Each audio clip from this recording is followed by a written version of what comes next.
to tell you about Stephen. He is a 15-year member of Vistage. Were you a member of Vistage when I met you? I don't know. I was in New York for 3 years and then 12 years here, so probably not. Okay. I met right early on. Okay. He is president and CEO of Growth Force. This is a leader in client accounting services. He provides cloud-based bookkeeping, management accounting, controller services for both service businesses and nonprofits. He will show up overnight. So here is some of my history. I think the first phone call was, could you please take over the financial function for the Orange Show?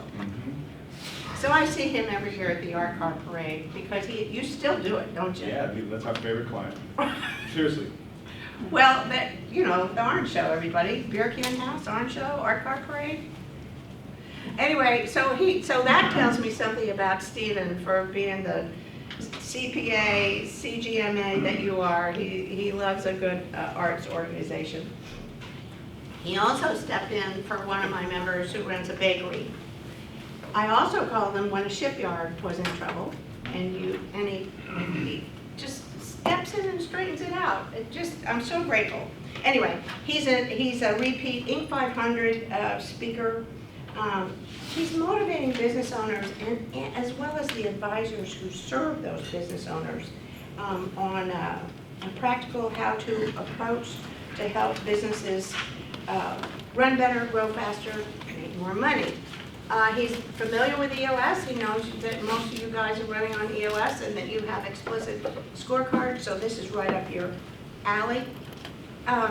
He started a company called Virtual Growth, which was the first web-based accounting service in 1995 at the beginning of the dawn of the internet. He's like our buddy Steve Mines. He sells companies to somebody and then he buys it back for less than they paid him. We got a guy in this group who does that. He then became, when he sold it to Insperity, he became the president of Insperity Financial Management Services. He's also been the CFO of Amnesty International, manager of the accounting system design at Ernst & Young. Regarded as an innovator in the accounting industry, today he's going to share best practices in making data-driven decisions. Please join me in welcoming Stephen King. He's in Robin Stanlin's Vistage group. Yes. Good. I will never speak on this on the Thursday following the second Tuesday of the month because that's my group meeting, and Yeah, right. I mean that. I mean literally. You know, this my Vistage group is they're my advisory board, right? They hold me accountable, and you know, for those of you who are guests, what's nice about Vistage is this is the one place that as president or CEO that you can be vulnerable. You can deal with your fears, your uncertainties, and your truths. And a lot of times that has, the finances are a key part of that. And so one of the things that makes Fred unique, and I do this all across the country, this is really the only group in the nation that has numbers every single month. That on the Vistage goals and check-ins, you have numbers. My goal is to get 1.5 in EBITDA, and so that you can work backwards from there. So you're a giant step ahead of almost all the groups in the countries. You know, sometimes they might have one or two members who check in with numbers, but it's really unique. So congratulations, and especially, you know, a quote from Edwin Denning about the data. Yay, Fred. Yay! So, what are we going to do today? I'm going to do this a little bit different. We're going to work backwards in order to figure out how you make data-driven decisions. What I'm going to do is I'm going to spend the first hour talking about what are the decisions, and then work backwards from there to talk about what are the drivers of those decisions, and then spend the second half of our session on the data. And we're going to talk about management versus financial accounting. I think the big reason why most people ask me to come in to speak is to talk about trailing 12 months and really make sure that if you walk away from today with one thing is understanding the power and impact of trailing 12 months. And then finally, we're going to use some of your scorecards. This is also the only group I've ever spoken to where 100% of the members now have a company scorecard and our toolkit for you to use, and I'll show you how to use that in your business.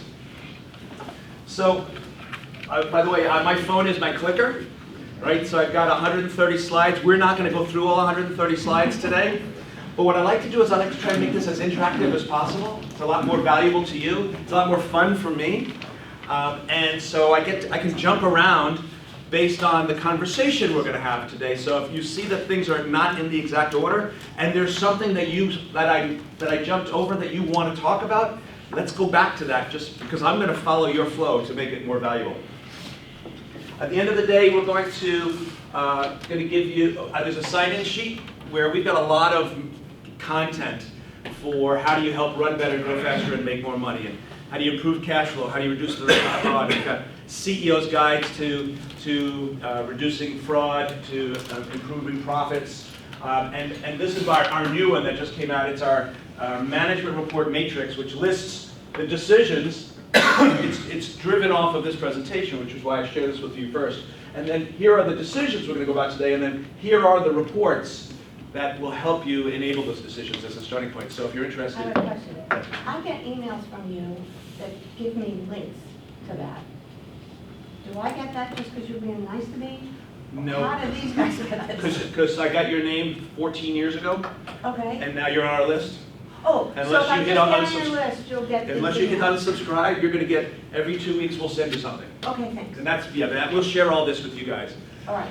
So today is a session that is part of, I have two Vistage presentations that I do. Today is the second one, which is really where we start. But it's helpful to understand this in the context of the broader macro view of your financial information. And this is our 5 steps to profitability wheel, where you need both. We talk about how you need both a human capital management strategy and a financial management strategy in order to have a high-performing team and make a highly profitable company. You can't just do it with the numbers. It's because it's people that drive profits. And so step 1 is defining your customers. Step 2 is creating a talent management system and a culture by design. But step 3 is where financial management comes in, and it starts with written goals. We'll talk a little bit today. We're going to start here about how Harvard has a landmark case study, and the simple act of writing down goals will increase your likelihood of success by 82%. Then we get into keeping score, which is step 4. What are the drivers of your business? What is the data that you need to have at your fingertips? And then I'll touch a little bit on recognition and reward and how you use that data to be able to help you get the most out of your teams. But before we get into any of that, I just want to talk about how do you make data-driven decisions. It starts with what are the decisions? Come on, baby. Okay. What are those decisions? So what are the decisions that you're making right now to try and increase profitability? Then the second step is, what are the drivers of those decisions? And then from there, you can get into what is the data. Now, the traditional financial statements, I'm a CPA. I've been a CPA for 35 years and in Texas. My whole career, starting at a small CPA firm in college and then at Ernst & Young, was designed to look backwards. You can't audit the future, right? So you're smiling, you're an accountant? Yeah, so we were taught that the only thing that really matters is historical results. And the purpose of an income statement and a balance sheet is to help make sure that external users have what they need in order to make a judgment about your firm. So today is what, the 13th of the month? Has anybody got their balance sheet for July yet? Okay, about a third of the room. Okay, don't hit her. I'm sorry. Well, it's usually about 10 business days into the month, right? You don't get the bank statement until the 3rd or 4th business day. By the way, they just completed a merger, so. Yeah, that's right. And when you see their numbers, okay? You should see their numbers. So if who just got their balance sheet? Who's got their balance sheet for the month? Okay. All right. So what does your balance sheet on August 13th tell you? And it tells me that we were showing a 20% increase over the year. and that our profits are down due to some anomalies with our. None of that's on the balance sheet. Yeah. Zero. Okay. It tells you, the balance sheet tells you, the income statement, the income statement, The Tom, the income income statement will tell you. statement. Yeah, yeah. But the balance sheet tells you how much cash you had like 13 days ago, right? What you were 13 days ago. 13 days ago. And that's if you got it on time, right? If you got it, you know, with a good month-end close, you got it around the 13th of the month. It wasn't designed to help you make any decisions. It's not actionable by default, by design. These are designed to help make sure that the board of directors is happy, the bank is happy, the IRS gets its piece of change, that external users have information to make a judgment about your company. I like to compare it to the box score of a baseball game. It'll tell you who won. It'll tell you what innings the runs were scored. It might even tell you how many hits, how many runs, and how many errors in total. But we're going to talk about today, and you need that. There's absolutely no, I'm not for a minute suggesting that the balance sheet and the income statement are not critical. You have to get them every month. But what today is about is adding to your financial reports, management reports. And that means implementing management accounting. Management accounting is cost accounting. It's about unit economics and understanding what is the profitability of the stuff that you do looked at over time. It's about trends. What direction are you going in? I compare it to Billy Ball, right? I'm a Mets fan. Thanks, Ralph, for remembering that. Never forget it. And so you can tell, you know, from Billy Ball, when if Verlander's pitching and the roof is open and there's second and third and it's, you know, a Tuesday and you got a left-handed batter, whether or not he should throw a fastball or his changeup. And that's what we're going to talk about today, is how do you get that kind of Billy Ball information in your company? The way you do that is first by understanding the foundations of gross profit. And I know that, you know, for most people in the room, this is really basic, so we're going to just spend a few minutes on this because it's important to make sure that you understand the construct of what's above the line and below the line for your business, because the whole rest of this presentation is about understanding the unit economics. So it doesn't matter what industry you're in, what you've got is the top line is the income that you earned, right? Regardless of when you build it or when you got paid, it's the work that you did, the things that you shipped. This is a service business, we'll do manufacturing, is the same as the next page. The line is your gross profit, which is your income minus the cost to deliver whatever it is that you do. In a service business, it's going to be, this is an IT company, it's the laborers who did the work, the programmers, the help desk, the engineers, the administrators.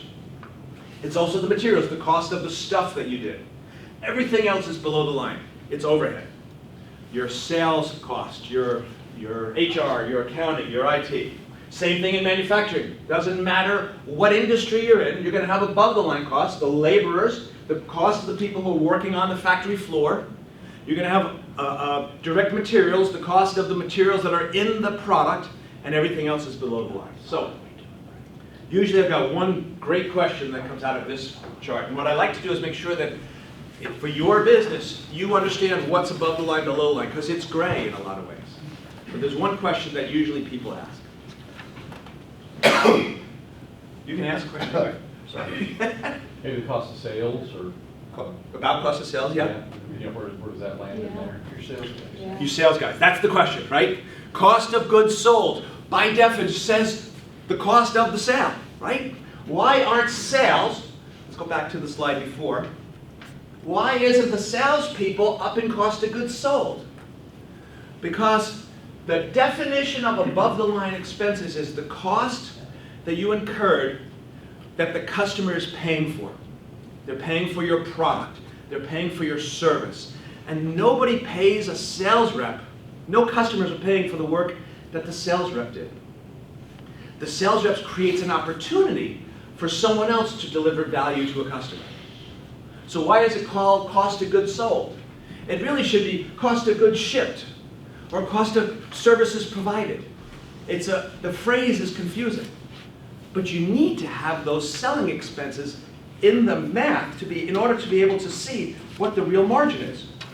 And so what we recommend is, what the accounting definition is, what you want to do is you want to take your gross profit which is your gross profit, your total margin that you made on your products that you shipped or the services you delivered, minus the indirect, the overhead costs that are variable.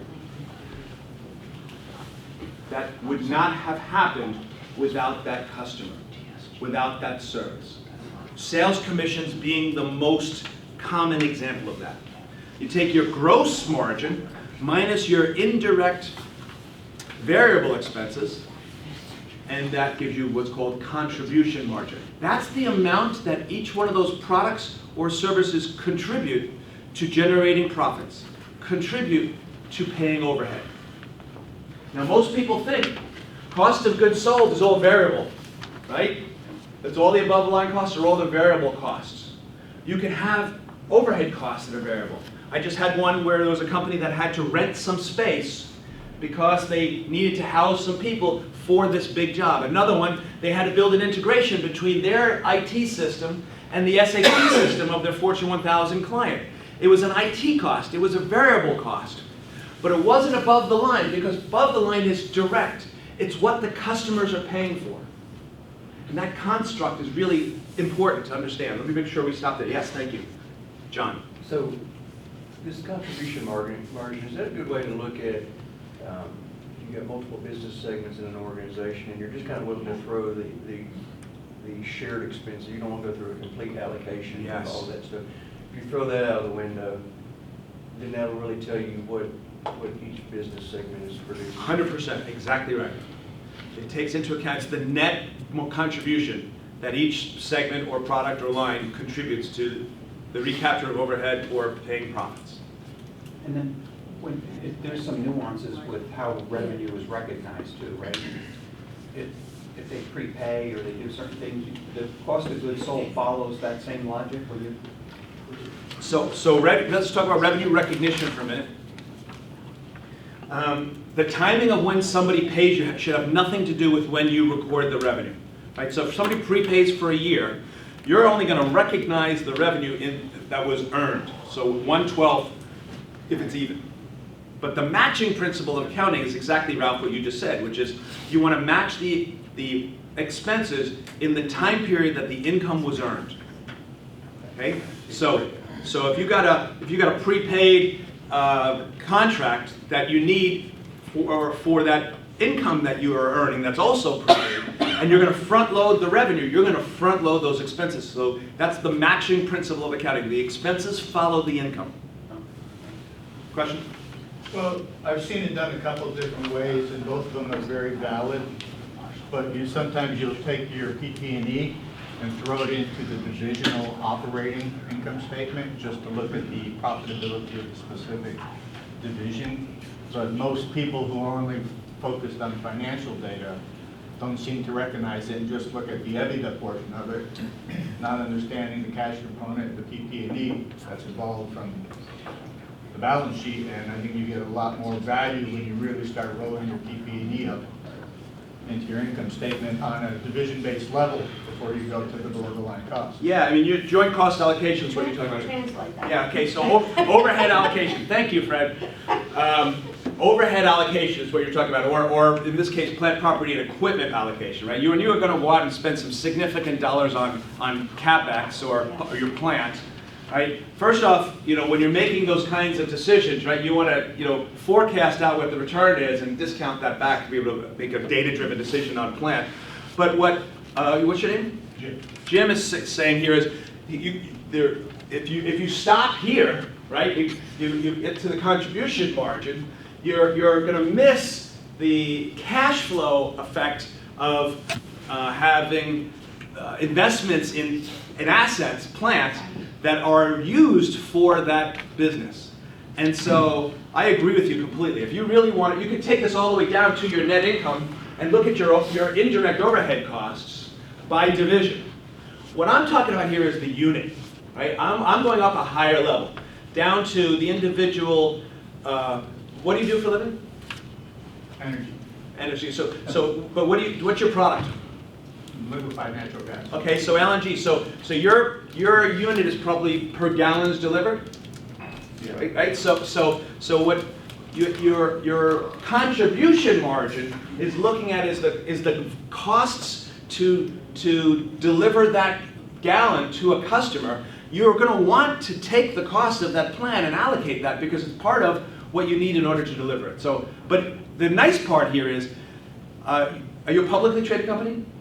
You are, okay. So the rules, I didn't know that about you, but I can just tell by the questions. The rules for a publicly traded company are going to be different because GAAP is very clear about how you account for amortization of balance sheet accounts. But that's expensive, right? That's, your audit fees are going to be significantly higher than anybody else's in the room. You're a privately held business, you get to decide. And usually one of the key rules here is, what data are you going to make from what decisions are you going to make from the data to determine, is it worth spending the money on the accounting in order to be able to get this data? If you're publicly traded, you don't have a choice. But on a privately held business, it's your business. You can do the books whatever way you want. Right? There's no gap for small businesses. You just got to make sure that it provides you with actionable financial intelligence. It provides you with meaningful information so you can make a decision. The decision about whether or not to take your office space or your plant and amortize it is really a function of what are you going to do with that data? Yes, sir. You said there's no gap for small businesses, but we have to follow the gap. We're not a public company. You don't, it depends. You're outside investors? No.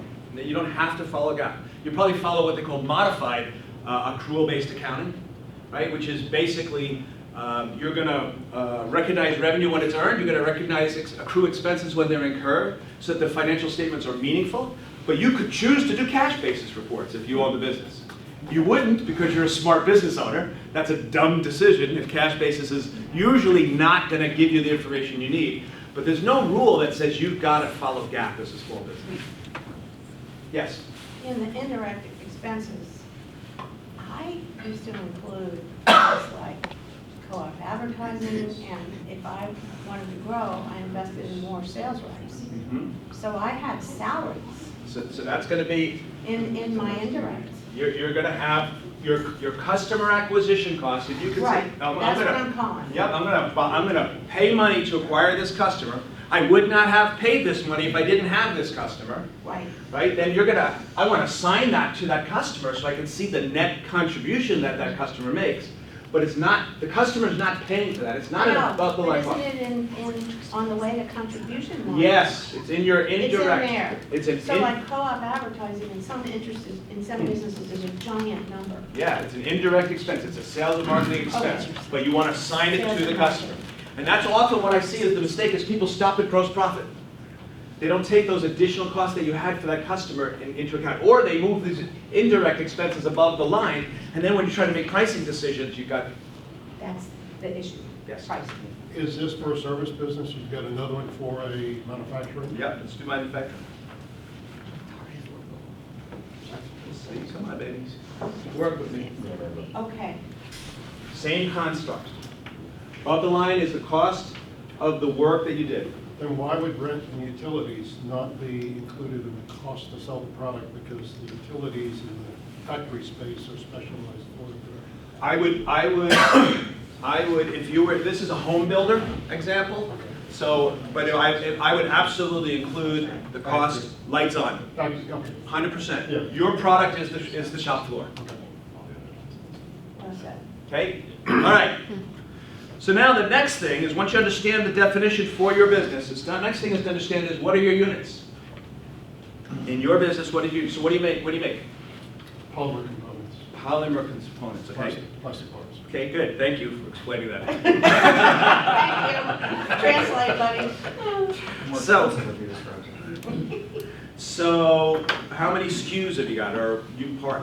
We're a job shop, so about 30,000. 30,000, okay? So how does it break up? What's your lines of production? We allocate it by the way our customers apply the parts in the end markets. Mhm. So we try to align our business with the market data that we have. Perfect, okay, so what you're doing here is you want to start looking about what is your smallest unit and how do you organize that by based on how you organize your company. In your particular basis, so give me some examples of what the different ways that customers would use your Well, product. we sell a lot of parts into pumps, compressors, valves, industries. Mhm. So we've kind of cost to allocate and recognize revenue and cost within those product lines. And then those individual products, do you go down to the product level? Like you look and say, okay, this valve, here's my cost, here's my revenue, here's my margin on a valve? We typically quote just about every order.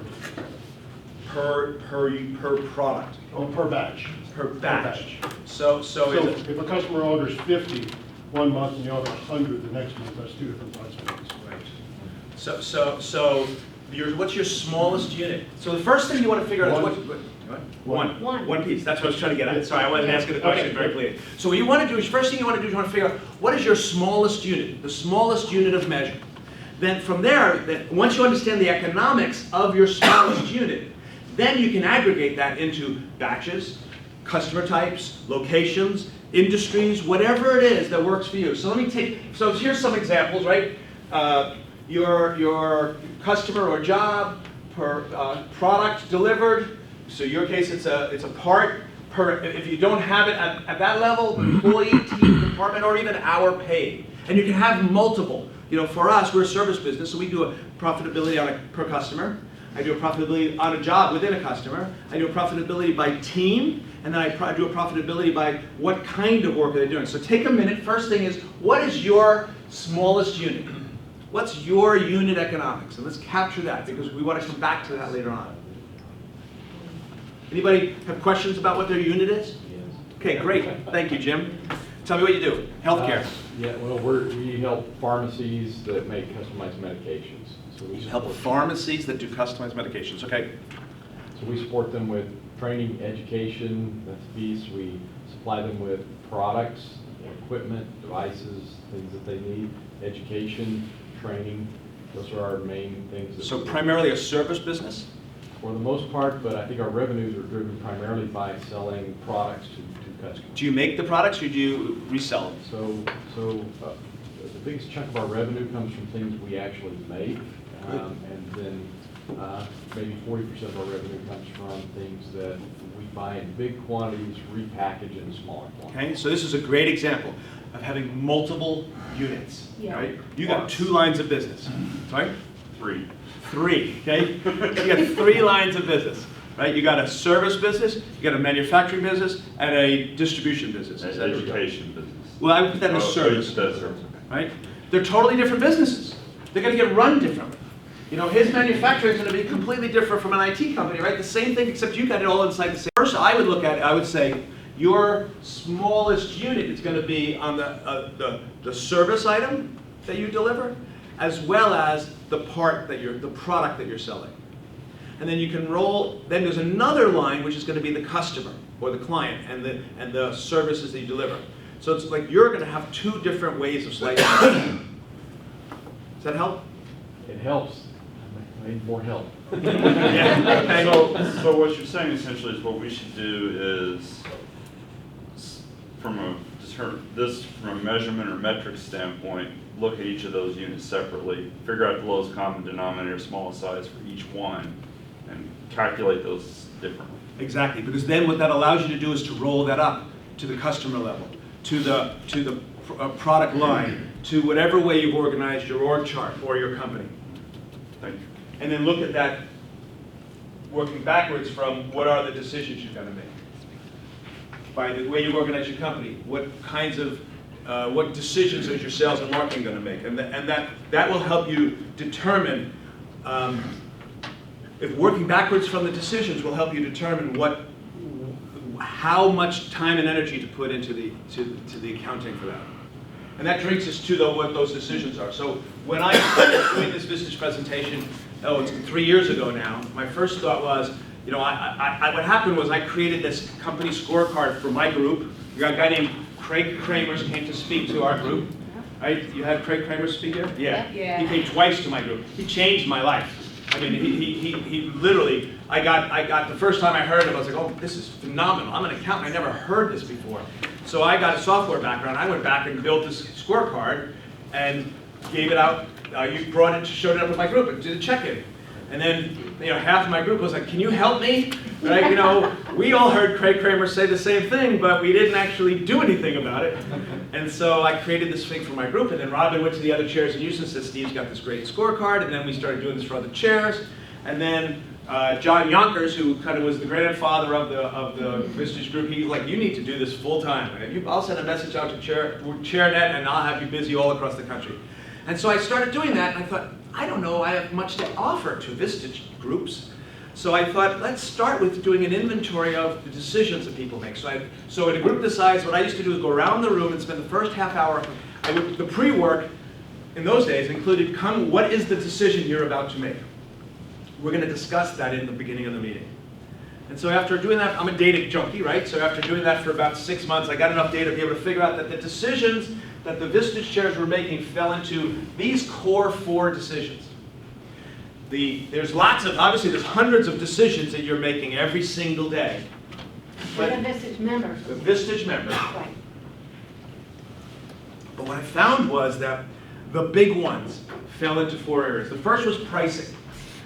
We'll go through an exercise here where you'll see a small change in pricing will have a profound impact on the bottom line. The second is firing your lowest margin products and your lowest margin clients. If you figured out how to price right, then you're going to be able to, the second biggest way of impacting your bottom line is on the replacing bad money clients with good money clients. And Frederica's looking at somebody with an evil eye. Somebody. Our Bethany. Yes, I can hear you. Bethany, okay, I'll be back there, Bethany. Oh, I've done it too.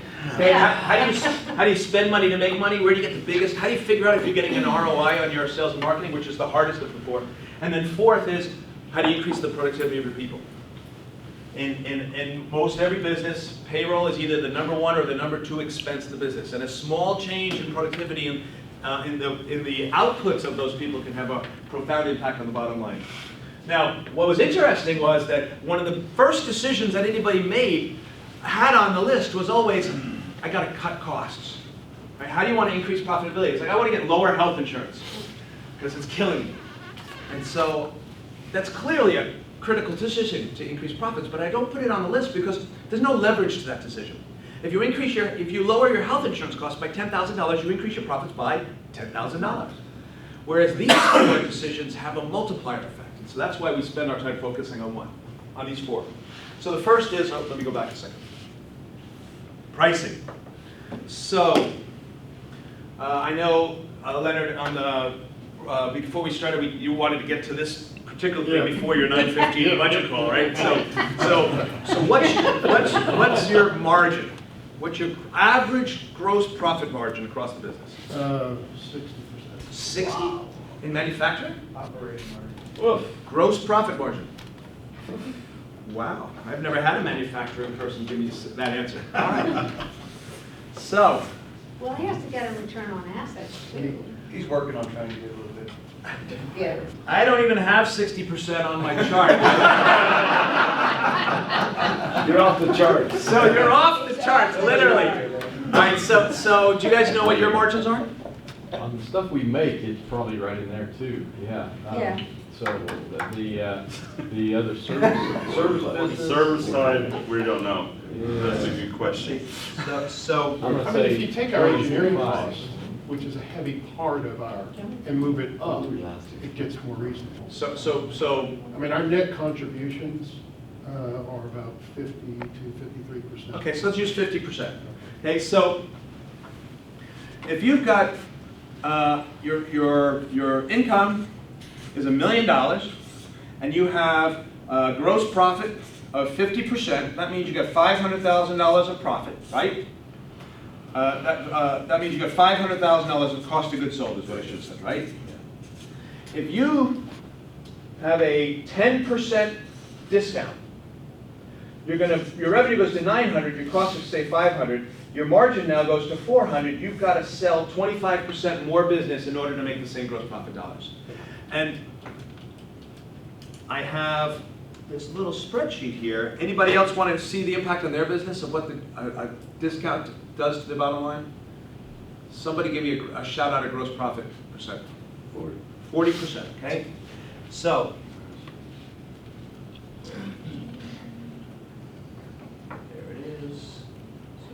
up. So what's your average client size for you? What do you do, Ash?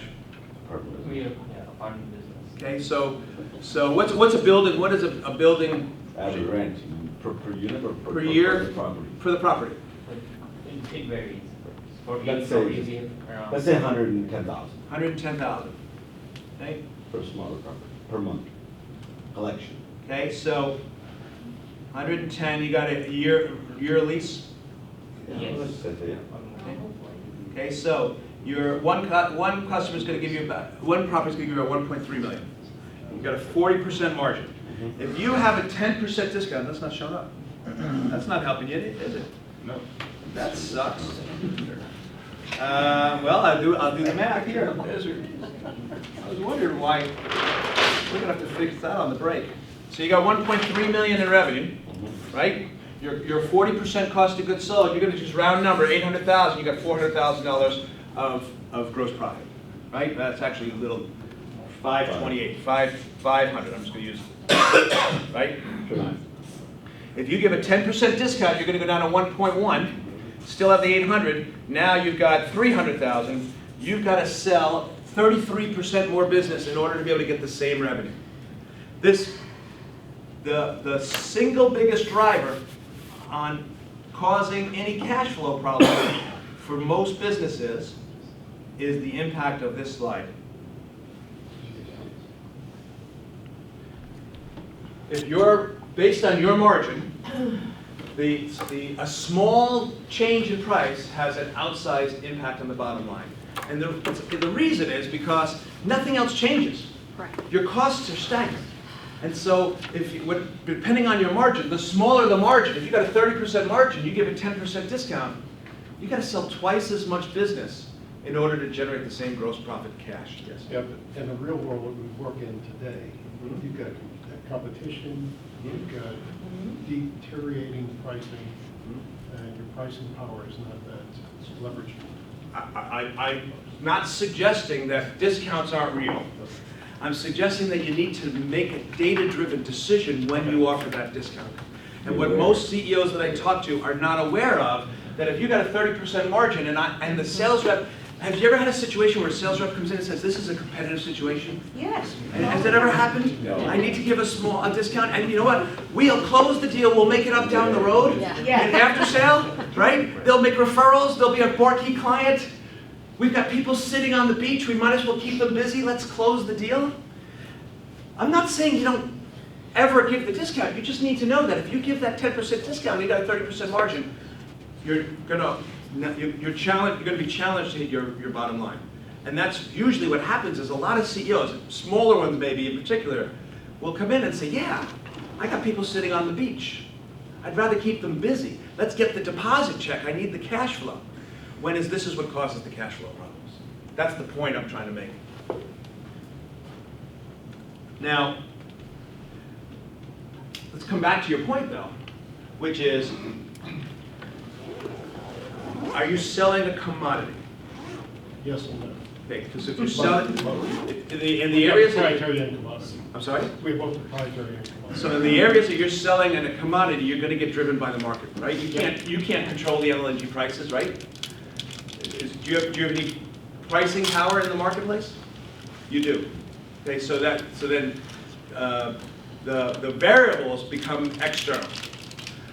The point being is, what's the one where you do have you're not a commodity, where you've got some We've unique got some unique materials that nobody else has that really drive our margins high. But in the commodity markets, we typically look at net contribution and we'll discount it. We don't have to add overhead costs because we're going to contribute to a lot more. Right. And that's the point. The reverse side is if you can get a small increase because of proprietary nature or market positions, you'll have an outsized impact on the bottom line. That's the single biggest driver to increasing the bottom line. Once you've got that understanding, sorry, the one thing I do suggest that most people do is, most people don't do is understanding in that pricing that what you just described here is the next slide, which is when you're making those pricing decisions, you want to be able to look to see what is the amount of overhead that I need to recapture on each one of the units that I'm going to sell, so that when I'm making that pricing decision, the overhead doesn't change. So what we suggest is you take your total overhead dollars divided by the number of units that you're going to ship, or the number of hours you're going to bill, or the number of customers you're going to serve, and identify what is your overhead cost per hour. Because if you know that dollar amount, when the sales rep comes in and says, well, I've got to give this 10% discount, you'll be able to do the math in your head and be able to see, well, if I discount this, then do I have enough dollars still left in my margin to cover my overhead? And if you want a 1.5 EBITDA, as one of your members listed on the chart, you want to do the same exact thing with your target profit. Look at what is your goal for your EBITDA or your net income for the year, divided by the number of units, the number of hours you're going to build, the number of products you're going to ship, or the number of customers you're going to serve, to know how much profit are you expecting on every one of those units. Because then when that person comes in and gives the discount, you're in your mind on a per unit basis looking at that saying, if we give a 10% discount, I'll cover my overhead, but that 10% EBITDA that I was looking for just went out the door. That's not to say you may want to do that, because there's a strategic reason to do it, but at least you'll understand I'm not going to hit the profit margins that I make because of that discount. Yeah, I'm gonna build on what Leonard was saying earlier. If the sales rep comes into your office and says, I need to give a discount in order to win the business, and you do all these calculations and say no, and you lose the business to the competition, that happens again the next week. That happens again the next week. That happens. There's data in those experiences that somehow needs to get factored into it. And then maybe that's what you mean when you say strategic. 100%. Right? But what you also have to realize is, if I'm going to give that 10% discount, and that's basically what my profit percentage is per unit, as long as you realize you can't make it up in volume. Right? You gotta make it up in repricing somebody else. Again, I'm not suggesting you don't do it. I'm just saying, Repricing someone else. well, you gotta get 110% From some right. different from customer. some A other higher deal from some other customer. or some other product line, Right. or you don't hit the 1.5 EBITDA. That's right. So all I'm suggesting, yes. I think one of the insidious things of that conversation is just what both of y'all fell into. It's 10% or nothing. And one of the things that, I didn't think about it this way, but as you're talking about it, I realized that in the years past, we stopped trading at, say, in this example, 10%. Could you get it done for half that? And the impact of that, which seems like a small number, and 5% is large, which is your point. So when our sales guys came in and said, hey, can we get it, give me another $1,000 or whatever on a $100,000 deal, can you get it done for $200? And start trying to trade for 1% instead of 10%. Yeah, exactly. That's exactly my point. Because every small amount, pricing has the biggest impact on any decision you're going to make on your bottom line. Yes, and then I'm going to move on. Also, there's a risk when you do this. The market, the walls have ears. Yes. Other people are going to hear about this customer. In a way, you give this other guy, come on. Right, it's branding. Once you've done that, yeah, I gotta keep going, but it's quick. Just a suggestion that if you flip that equation around and did a 10% price increase. how much Yeah. of that- I like that. I have a sheet here of blogs that are always come from my speaking, so I'll do a blog on this, impact of pricing. Thank you very much. I love that, because it's, hey, so now what you want to do is you want to look at that same profitability report by unit, by customer, by job, whatever it is, and you want to look at what is the lowest margin business you've got. Right? This is hard. And then if you're working with service businesses, what we suggest here is what you want to do is you want to look at, have a conversation with your customer and say, I need to, especially now, right? Frederica shares with our group the economic data in Houston. Yeah. And we're finally starting to feel that impact of labor costs, right? How many years have they been talking about the fact that the labor costs have not increased, but in the last 6 months you see a significant shift, which means that this is the time to be looking at pricing and matching those additional costs, since it's always either the number one or number two expense in the business. Usually, the way you want to do that though is by having the conversation with your customer where you give them options. Your options are to either increase the fee to reflect the work that you're doing and the increased costs, to reduce the scope of that work and back to what the original deal was, or transition to a third provider. And what we've been surprised at, Liberty Pipeline is one of our clients, right? Was one of our clients. Anybody know Alan Weatherford? So he headed up the pipeline services group at Enron. And when that collapsed, he took his team, his management team, and they spun it off into Liberty Pipeline. Now that was, unlike some of the other areas at Enron, there was an actual business there that was making money. And he pulled it out. Now we have, I can share the stories of our case studies, right? So he started with 8 figures in revenue. And he was an Insperity client, and they brought us in, and he said, we're challenged with cash flow. I got to use a factor to pay payroll. Halliburton's paying us net 90, and everything I do, I can't seem to get out of that break-even point. I invested in sales. I opened up new markets. I created new products. He built a software product. He started licensing out some of the software. It's like I'm stuck in this cycle. And what we found was we went in and we implemented job costing, time-driven activity-based costing, which basically puts a timesheet in place, take your payroll and allocate the payroll based on how people fill out their timesheets. And what we found was, we said, your margins are 8 to 12%. He said, that's not possible. We have 20% baked into our contracts. It's the industry standard. We showed him, it's like, you did your bids based on salary. You didn't take into account the fully loaded labor cost. You have all this time lost. You've got project managers that you have listed as management salaries. Well, we moved them above the line and put them on the jobs. He had travel time that he was paying for guys from the Spring, Texas office to Louisiana, and that he's put in his bid that they're going to show up on the job in Louisiana. Laptops, iPads, all these hidden costs.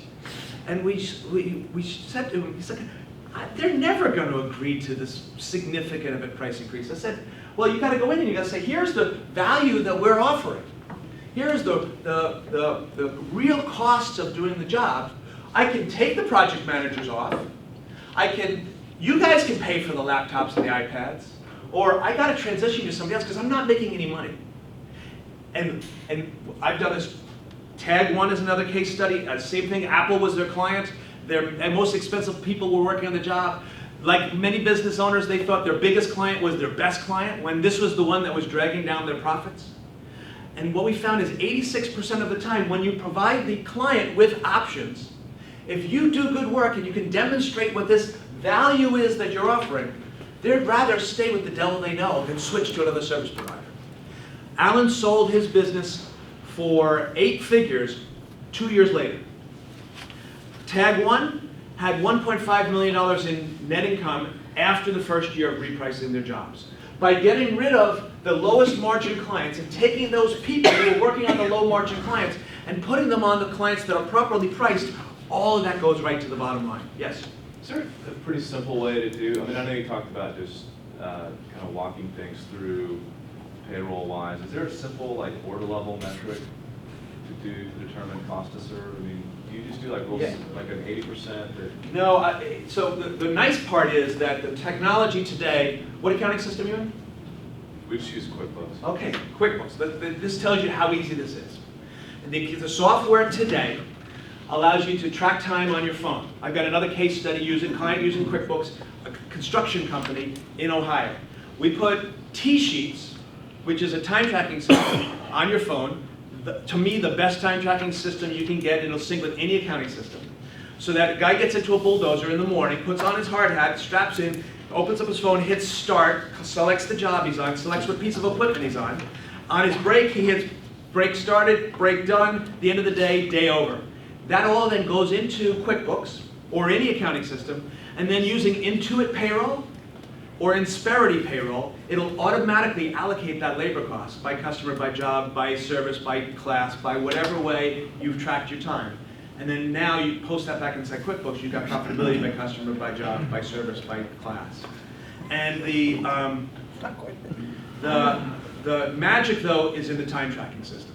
And because of T-Sheets, Spring Ahead, TimeStar, there's 30 of them. Now you have the ability to be able to capture that time without a real pain in the ass. Specifically, what we suggest to people is the 80-20 rule counts. At the end of the day, what you want your staff to do is to take 5 minutes and just capture where they spent the time. It doesn't have to be 100% accurate. If they're spending 15 minutes on it, they're overthinking it. Because now, if you just have payroll expenses as one line item on your P&L, even if they guess on a daily basis, you're going to have 80% more accuracy. Does that help? T-Sheets is the secret sauce. I'm happy to talk to you about that on the break. Decision 3 is how do you spend money? How do you make decisions about spending money to make money?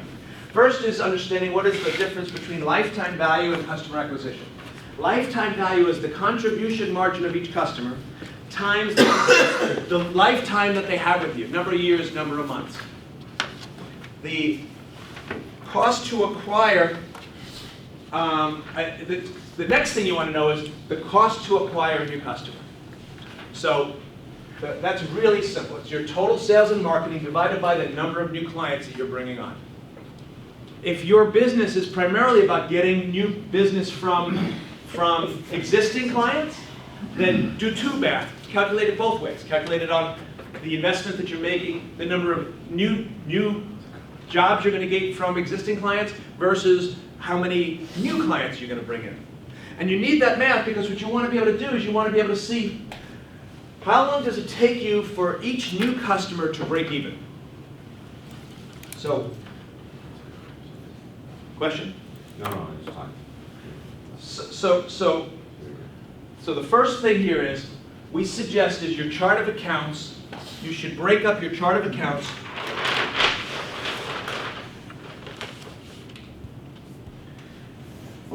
you got revenue, minus your cost of goods sold, that gives you gross profit.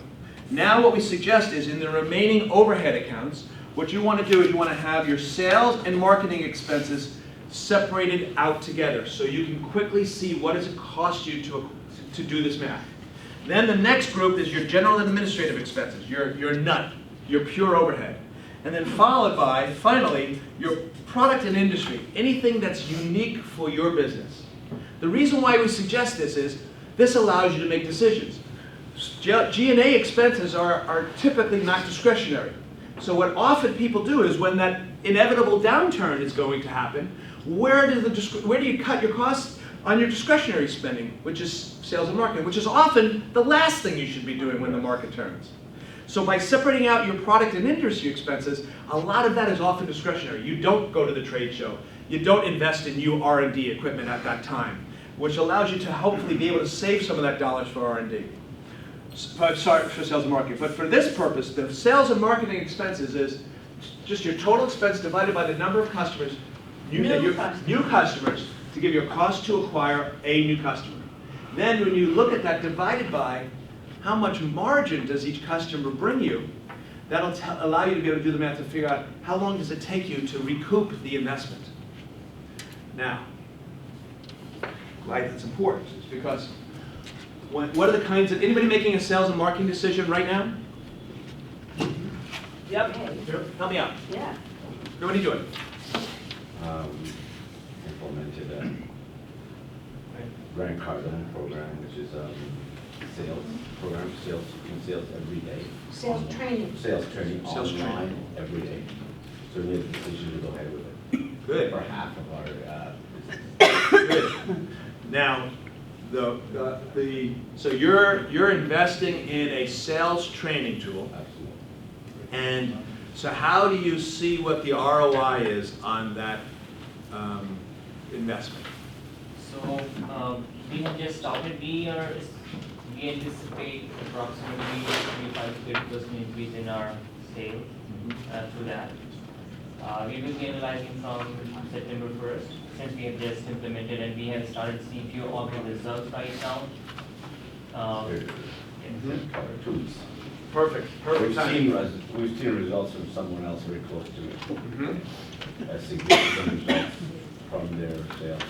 So what accounting system are you in? RealPage? Yes, we will be. Okay, so what we suggest is for making sales and marketing decisions, what you do is you go into your accounting system, into the customer record, and add a new field called lead source. Okay?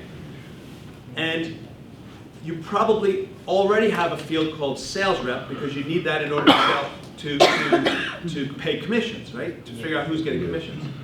So working backwards from the decisions that you're trying to make, you want to add a field to your customer record and be able to go in and identify what's the lead source for each customer, what is the sales rep for each customer. When marketing comes to you and says, I'm trying to decide whether or not we should sponsor a trade show, or we're trying to, what should go on the home page, by looking at the margin, the contribution margins of all the customers by sales rep in your case, it'll allow you to be able to see the before and the after. It's very difficult exactly because it's not an exact science, obviously. But this is a very good question, very good.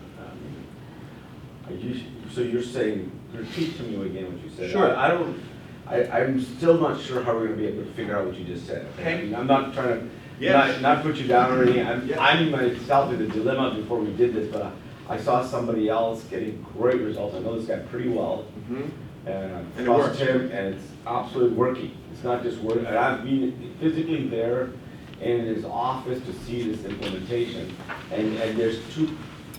So he has a business divided up. The one that didn't do it is actually not doing very well. And he's about to take it over and put in place again in a different Dallas. So let me see if Sorry, I can just help tell answer me. this question. First off, Sorry about this is really a difficult one. Yes. Because marketing, it's great, right? You can't point to a specific marketing spend and with great certainty say, this is the ROI I got it. The customer, you're investing in your website, your branding, your image, there's Absolutely. there's so many soft costs, right? So that's why one of the first things we suggest is the best you can do is, the easiest I should say to do is to aggregate those costs, right? To look at it at a company level. Look at your total customer acquisition costs, look at your total margins, and be able to see what kind of ROI am I getting on those customer acquisition costs. But now if you need to drill down to what, assuming you can see the product.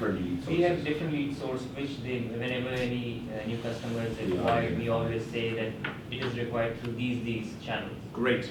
And the training is something that it is a driven training that how we can expect and we can increase our sales.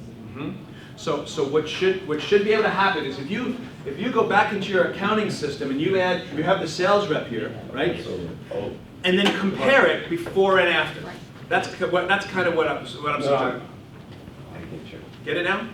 We're going back to that contribution margin, but now starting to look at contribution margin by sales rep because not all sales reps are created equally. Absolutely. Some are selling commodities. They're giving that 10% discounts. Others really understand your value proposition and are able to persuade the client to be able to pay full price or a premium price. But what most of us do is most of us measure our salespeople's success based on what? Bottom line sales. Sales. When really what you want to be doing is looking at the contribution margin that each person brings. Brittany? Bethany? Earlier, you moved sales commission up, right, before your contribution margin. Are we talking on the total sales and marketing expense here to calculate the whatever, long-term value of the customer?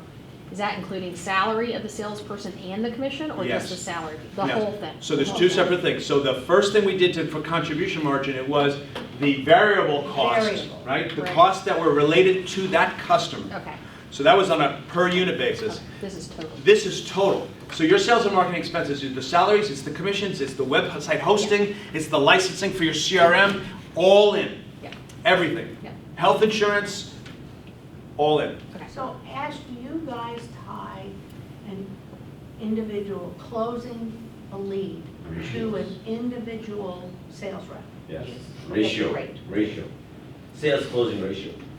So you get a lead. For what each individual leasing person. agent. Yes. Right.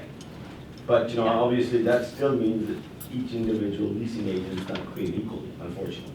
Well, that's his point. Yeah, I mean, some leasing agents are better than others, even with all the, so what we're trying to do is get the quality of the leasing agents up. Right, but this way you can track We're the measuring. productivity Yeah. of each of those agents. Got it. Does that answer your question? Yeah, and we think it'll be a better retention tool, the leasing agents, when they train better. Yeah. That's another thing. Well, They'll make more money. They'll make more Well, money. they'll Exactly make more right. money. They'll also make more money. 100%, Greg. All right, yes, last See, question. yeah, the only thing I wanted to point out, the lead source piece that you're referring to, it could not be more helpful. We implemented this in our marketing, and it really started to help our decisions on trade shows specifically. We spend an enormous amount of money on trade shows, and we are able to see what we get in return. I'm so happy you said, because that's such a simple thing. So Chief Outsiders is a client of ours. They're also a case study. You may know Art Saxby. Okay, so we are the entire accounting department for Chief Outsiders, right? Here's a great tip on how to improve your cash flow. When Art, any of his 62 CMOs across the country, they do Chief Marketing Officer, right? The outsourced CMO. Outsourced CMO. So anytime one of their CMOs signs a new contract, in the contract it says, how it works. First step after you sign the contract, you're going to get a call from our outsourced accounting department growth force, and Kyle from our, there's an org chart that says, here's Art, here's the division, here's the state, here's the region, here's your CMO, and growth force is in the org chart as the controller. So we call up and we say, hi, I'm Kyle, I'm from the accounting department of Chief Outsiders. Congratulations, welcome to our family. My job here is to make sure that we make it easy for you to be in compliance with the payment terms of the contract. So your bill is due on the 15th of the month. So how do you pay bills? Who pays the bills? What supporting documentation do you need in order to approve that bill? Does somebody else have to get it before it goes to you? Would you prefer to receive it by email, or would you like it in Dropbox? And all the details of how they pay the bills before you start doing any work. And then what we implement a software which is great for QuickBooks Online called Funding Gates, where it's a receivables management tool. As soon as, if the payment is due on the 15th, that means we have to get it to you on the 1st, and we have to send it to this person, and they're going to approve it by the 10th, and then we're going to get an ACH payment on the 15th. If on the 15th the money's not there in the bank, Kyle gets a dashboard that says, you got to call Tom, because we didn't get paid today. We pick up the phone, hey Tom, it's the 15th of the month and the money was due today. Just want to make sure, did you get everything you need? Is there anything that we can do? Are you happy? Because my Inc. 500 presentation was about the Fortune 100 companies, Fortune 1000 companies, cash flow best practices. And what I found the best was they use their collections people as a customer service rep. And so you pick up the phone, are you happy? Do you have everything you need? Because if they're not happy, they're not going to pay you. And that's the best way a CEO can get feedback about any customer service delivery items. What Art says is it also makes us look so professional. We don't call 30 days after. We call the day before we start doing any work. And on the day the money was due, if it's not in the bank, that pop-up from Funding Gates tells you. And Funding Gates suites with all web-based accounting systems. So this lead source, yeah, question about that? Can you just, I don't think I understand lead source. Lead source, thank you, I was going to finish that up. So lead source is, what is the reason why that customer bought from you? How did they learn about you? Did they get you from a trade show? Did they get you from a direct mail piece? Was it networking? Somebody went to a breakfast meeting and they shook hands and they swapped business cards. And what the best practice that I've heard from any Vistage group, Vistage member was, what they do is they send an email out when you become a client. They say, welcome, thank you for being a client at Growth Force. Please tell me, what was the first way that you contacted, you learned about us? And then if the person asks that, they use Salesforce, so it's automated. Then after they answer that, it's like, okay, great. After you learned about us from your Vistage chair, what was the next thing that you did in order to discover us further? And they'll go as far as 4 steps to try and find out what was the first, second, third, and fourth way that you learned about us. Because the sales rep might say, oh, well, it's my deal. They called me, and it was an inbound call, when in fact it was really a referral from your Vistage chair. Does that answer your question? Yeah. And then what's your name? Bob. Bob is saying here is, when you're able to, trade shows in particular, if you're able to identify the customer that comes from the trade show, then what you can do is you can measure the ROI from the trade show. Right. Give me an example. How much did you spend on the trade show?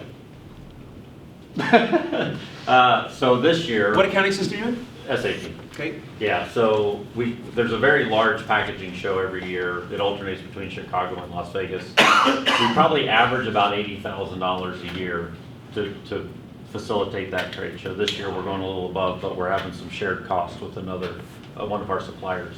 So about 85,000 is what we'll spend.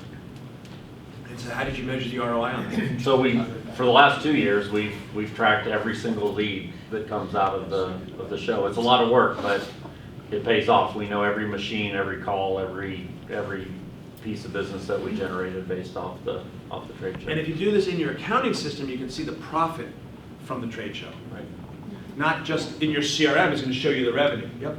One of the things that seems lost though is business that your repeat business that you're fostering through some of these things that you're tracking. So yeah, I completely agree. So this is if your business is getting a lot of repeat customers, then what you just want to do is see if you can segment out those costs as much as possible.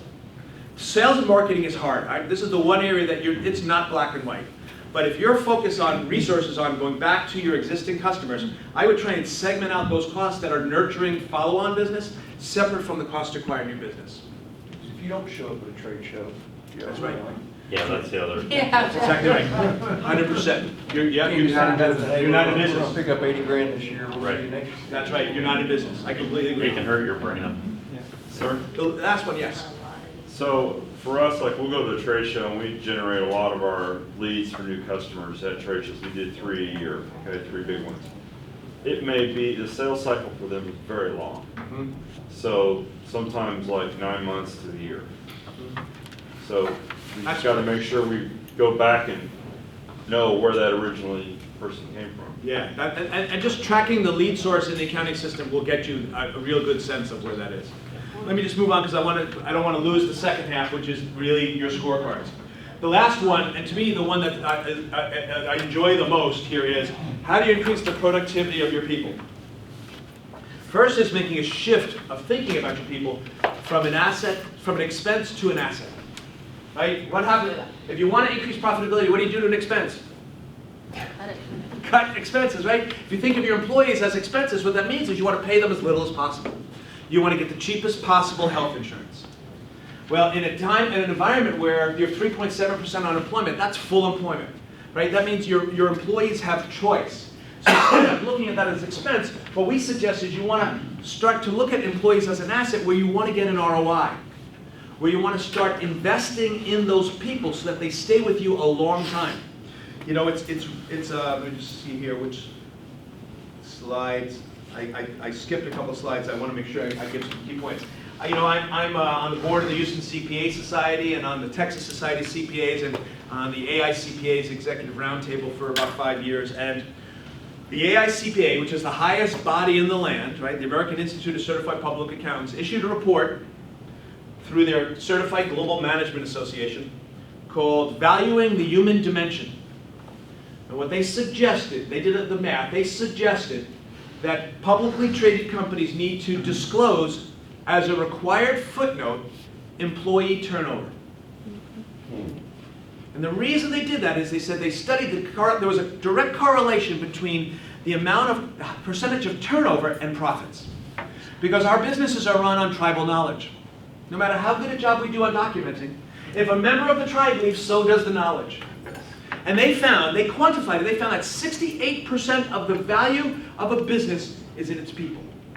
It's in the relationships with the customers, in the relationships with the suppliers. It's understanding your strategic vision, and then the tactics to execute on the vision. Your intellectual property, the technology that you use to help you achieve your goals. And so they suggested a required footnote on employee turnover. Yeah.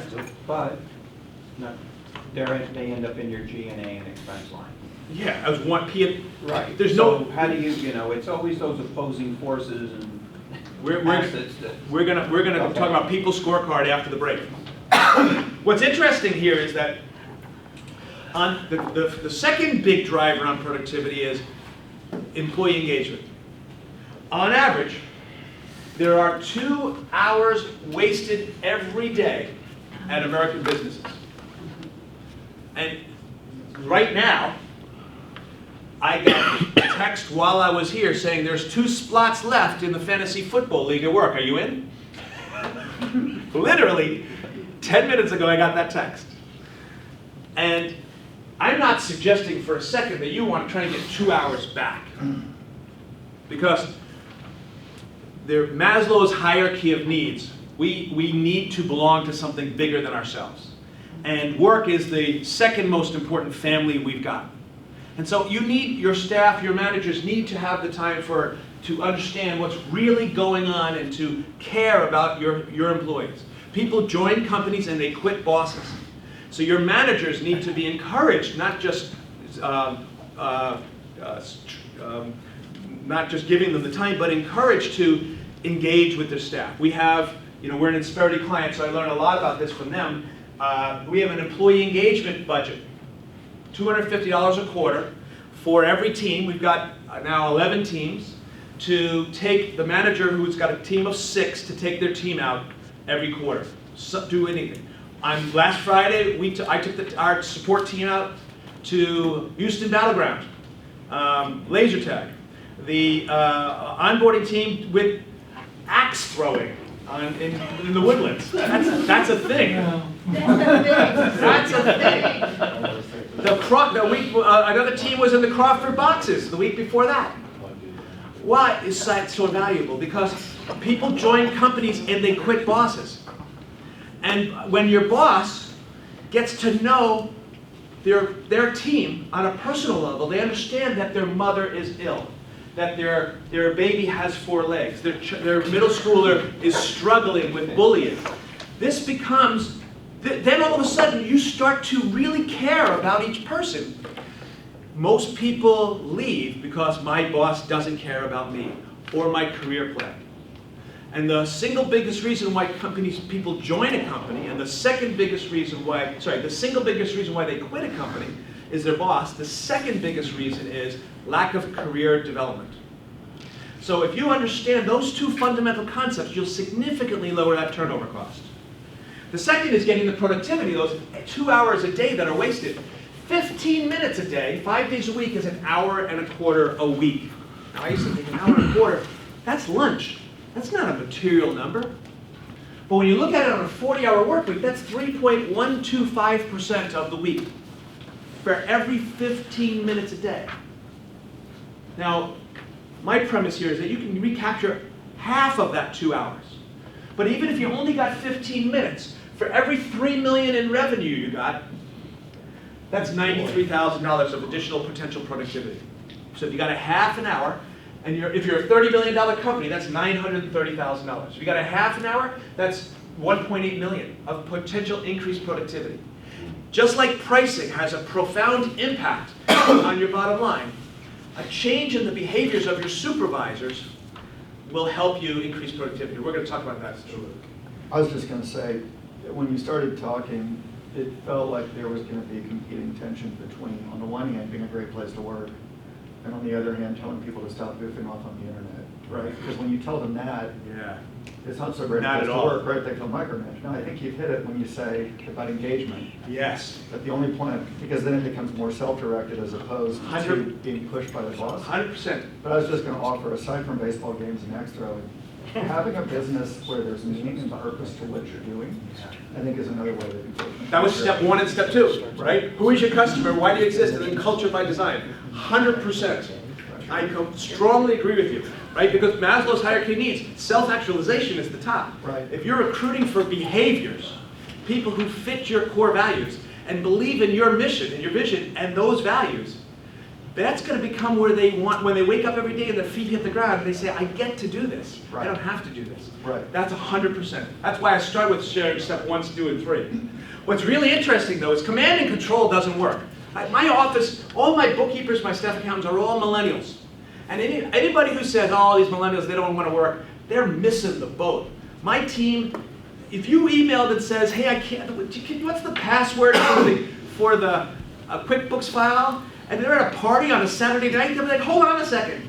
Because they get that dopamine charge of solving the client's problems. Because we hire people who are problem solvers, right? We hire servants. Servant leadership is in a service business.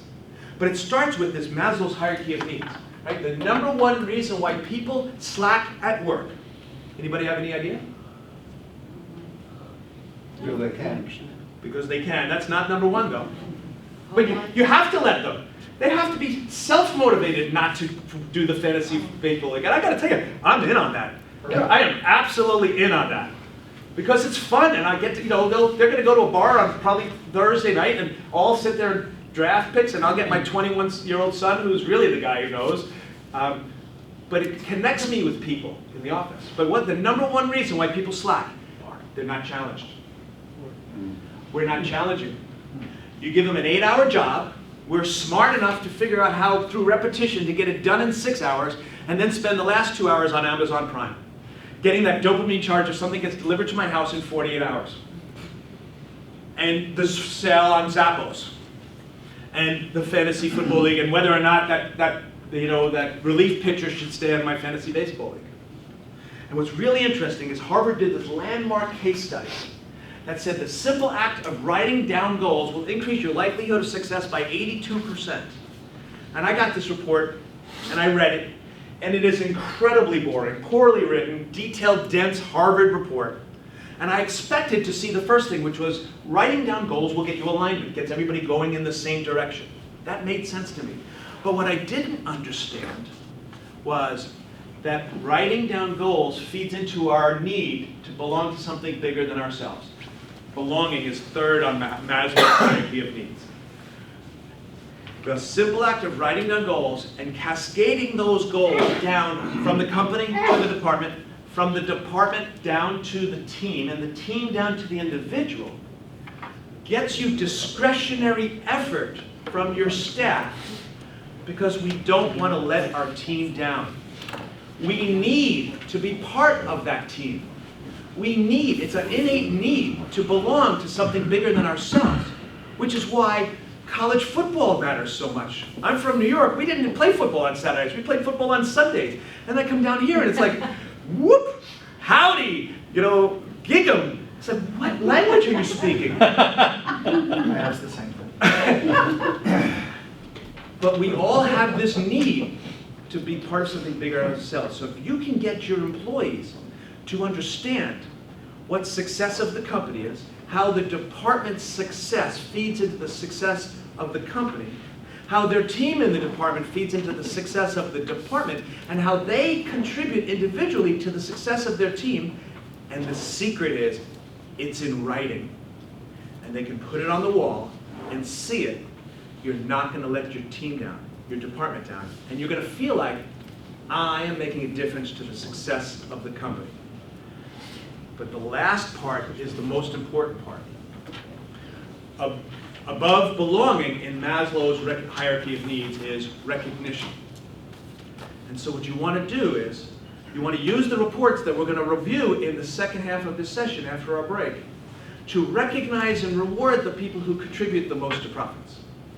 People need to understand what's in it for me.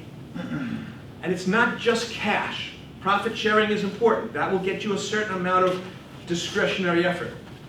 But if you esteem is that higher level, right? Self-actualization is the top, esteem and belonging. If you recognize the people in the teams and in the company who contribute the most to profits, we're all going to want to get that recognition again, because that's what makes us feel good about ourselves. When you go to a party and you meet somebody, what's the first thing you say when you're a brand new person? What do you do? This becomes our identity. This is who I am. When you're the CEO or the CFO or the COO, you feel good. You got chief in your title. What you want is for somebody who's an accountant or working on the shop floor or wherever to feel that same goodness, because my boss cares about me. My boss recognizes my contribution to the success of the company. And therefore, my higher needs of belonging and esteem are fulfilled through your accounting. Now, we are going to take a 6-minute break. Will that work? It's 9:34. Can we do 6 minutes? Would that work? Don't try, I doubt it. Well, how about I start in 6 minutes? All right. This is what you're all been waiting for. All right, so I got asked a lot of questions on the break about growth force. I guess I skipped over the slide. So we do outsourced bookkeeping, accounting, and controller services for companies that use QuickBooks or NetSuite. So the largest area of business we have is nonprofits, with 35% nonprofits. So that comes from my Vistage International days. And one of the reasons why I love it so much is we have 6.1% unplanned turnover last year, in part because my staff love working for the nonprofits. They're making a difference in the world, serving these nonprofits. And so that's part of the feedback we get from our staff. We do also serve really small companies, so we'll do hourly work, especially QuickBooks consulting. You don't have to outsource anything, or outsource bookkeeping if you just need the basics. So we have this life cycle journey where you start with us. But what we don't have, Ralph has asked me, is KPI consulting, where we'll help you do sales and marketing and scorecards if you're not using QuickBooks or NetSuite. So I have been looking for, we're talking to the B2B CFO partners about them coming in after I speak, because I have been accused of being a KPI tease.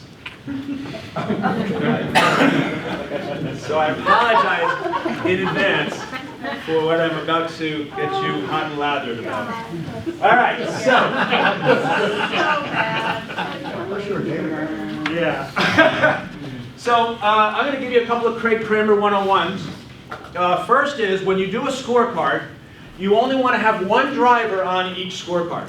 A lot of times people come to me and say, show me the revenue that we've earned, and superimpose on top of that the number of offices that are opened, or the number of sales reps, or the number of leads, so I can see what causes sales. You want those on 2 charts. Or you want to use the right axis, because what you don't want to do is, you don't want to compress this chart by making it really big. The value here is in the shark teeth, right? The ups and downs. That's what you're looking for, the delta, the change. The second 101 is, if it's important enough to keep track of actual results, it's important enough to have a budget. Financial data, non-financial data. Half the story is, how did the actual results compare to what you expected those results to be? And you see in a lot of the charts that we got here that we don't have budgets in here. It is absolutely worth it, at least at the company level, to be able to forecast what you think the budget should be. Now, what I often hear from our clients is, you know why I don't do a budget? Because if I get in front of the whole company and I tell them, here's what we're going to do, we're going to grow by 20%, and then it doesn't happen, Ash, you're nodding your head, right? You know where I'm going with this. It's wrong. I look like a failure, and everybody gets depressed. We didn't hit our numbers. You want to turn this around. Your mindset should be, by definition, your budget is wrong. There's no way it's going to be right. Start with an assumption that budget is wrong, because you're not God. You can't predict the future. What Harvard tells us is, if you write a budget down and you share it with everybody, you increase your likelihood of achieving the budget by 82%. Because now everybody has a target. And if you cascade that budget down to each individual and the activities that cause sales and the activities that cause profits, then you're going to get people aligned around those numbers.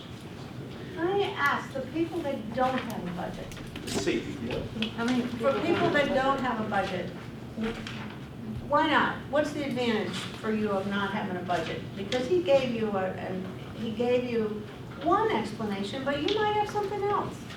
I mean, I would say 2 things, probably just not that we don't want one, but time and resources to sit down and do it, and then I think having this idea that we have a budget to make it accurate to some extent, or like this is where we actually want it to be, and the predicting that seems, at least at this point, so impossible.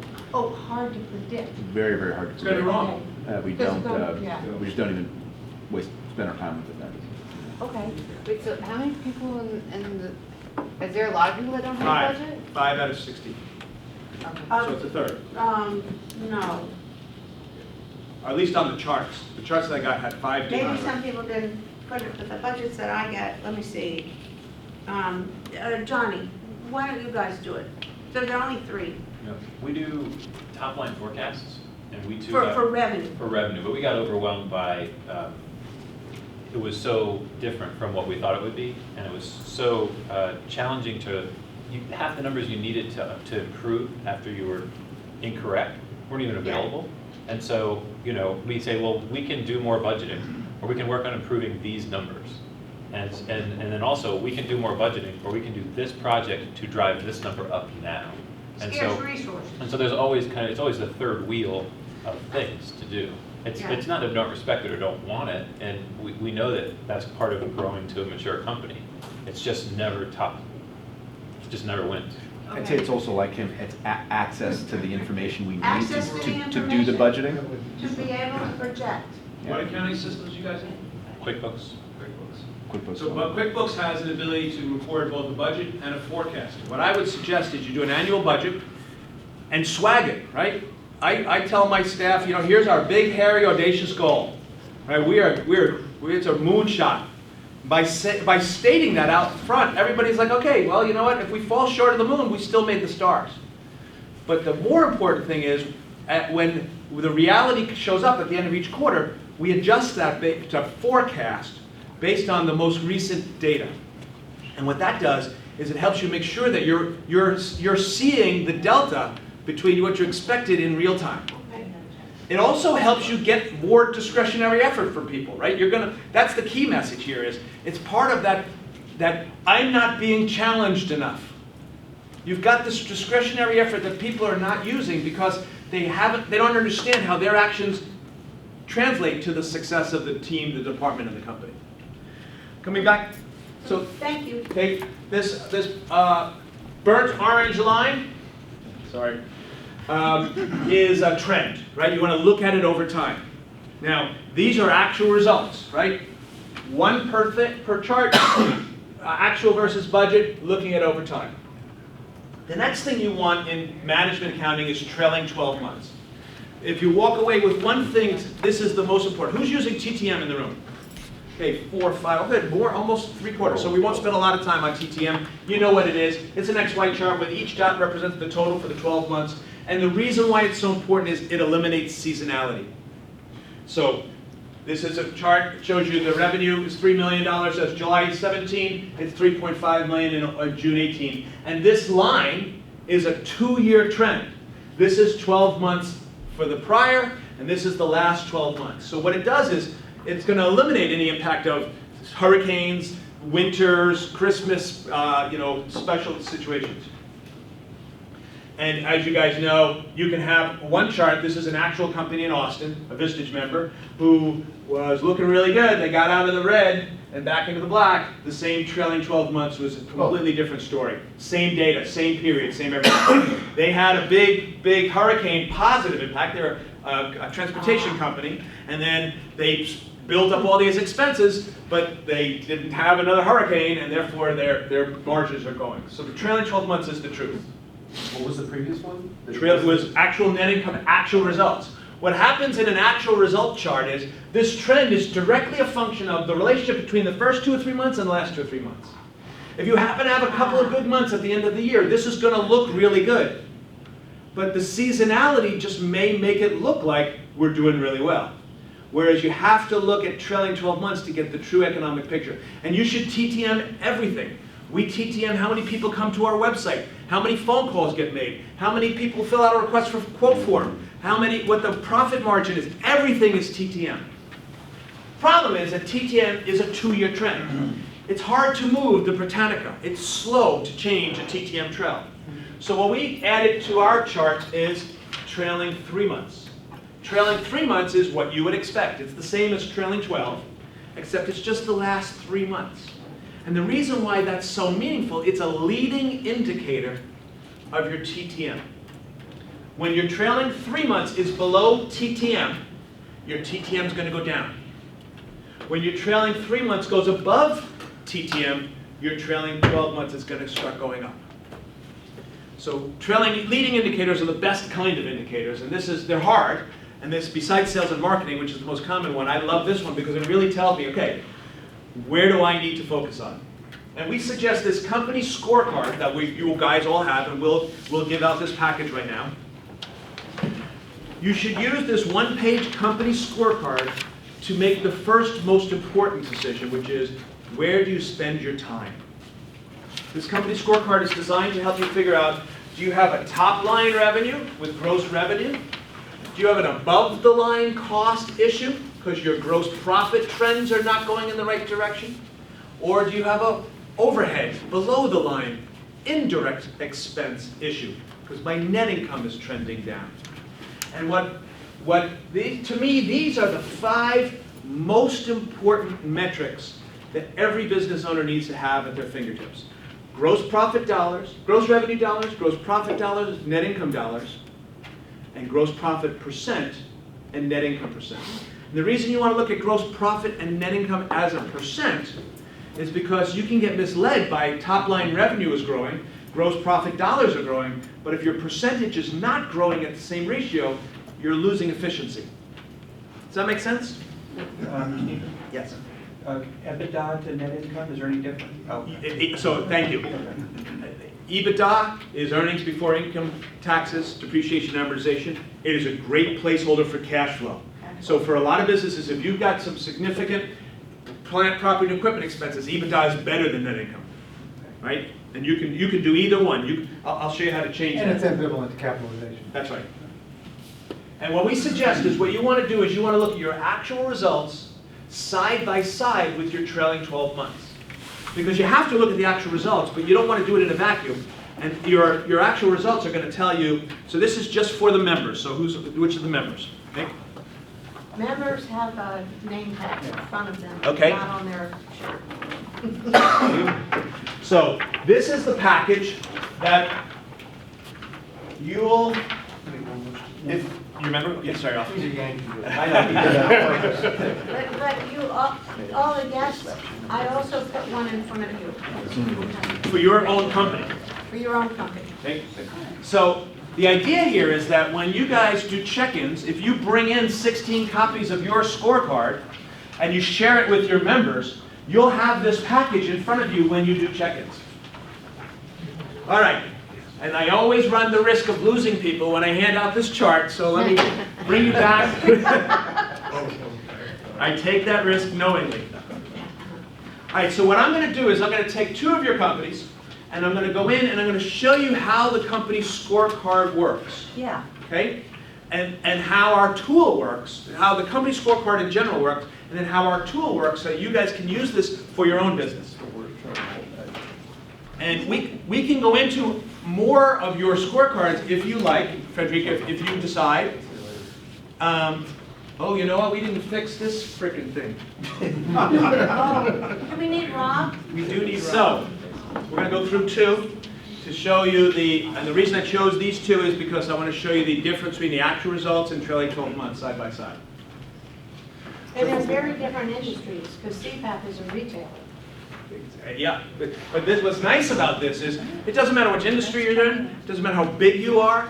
The 5 big drivers are gross revenue dollars, gross profit, net income, and then gross profit percent and net income percent.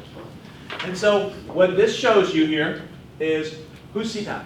It's over here, right? Okay. I'm responsible for this one. Nice. And what's your name? My name's Johnny Goodman. John, okay, great. So the first thing I notice is there's no budget, right?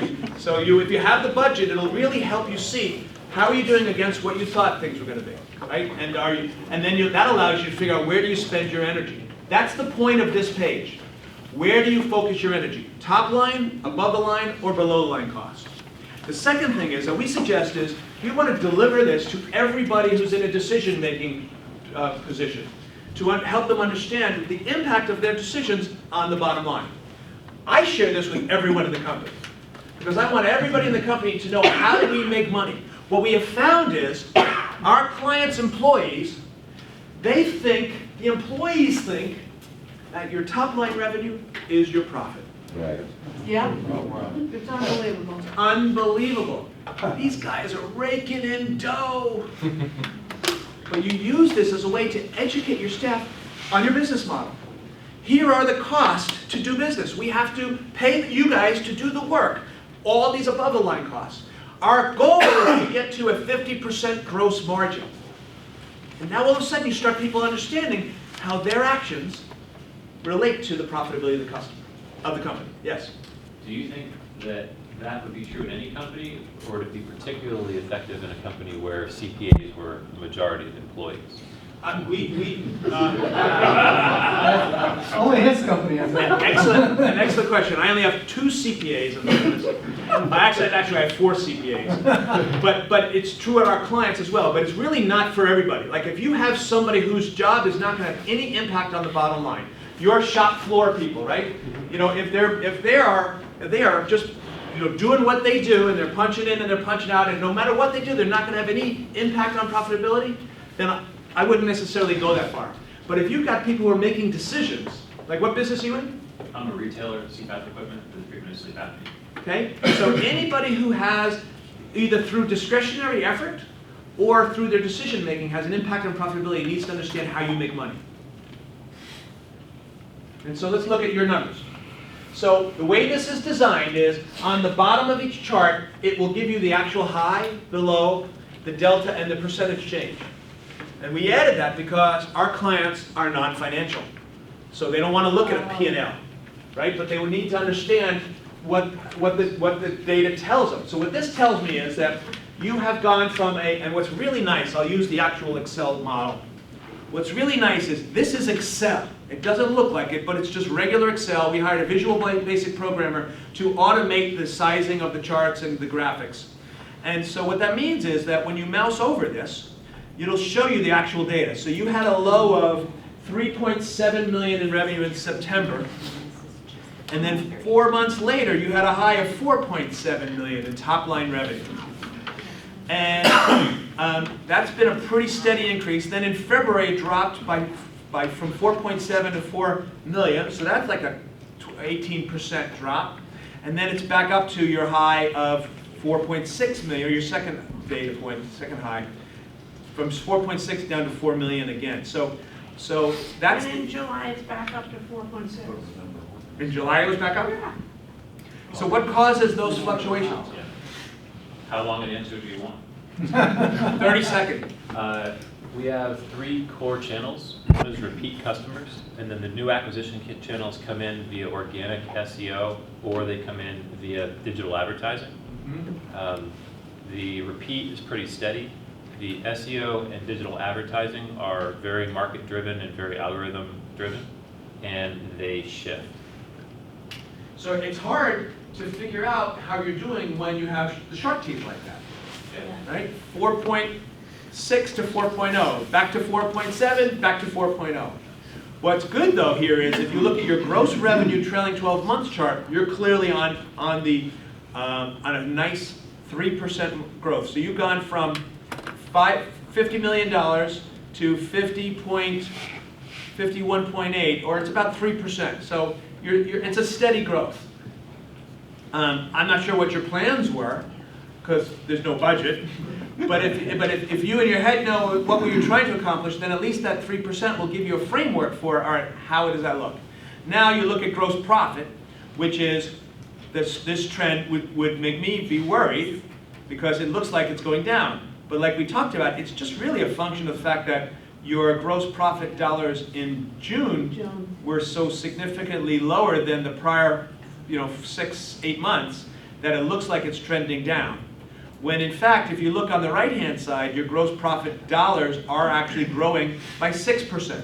Higher, faster rate than your gross revenue growth is.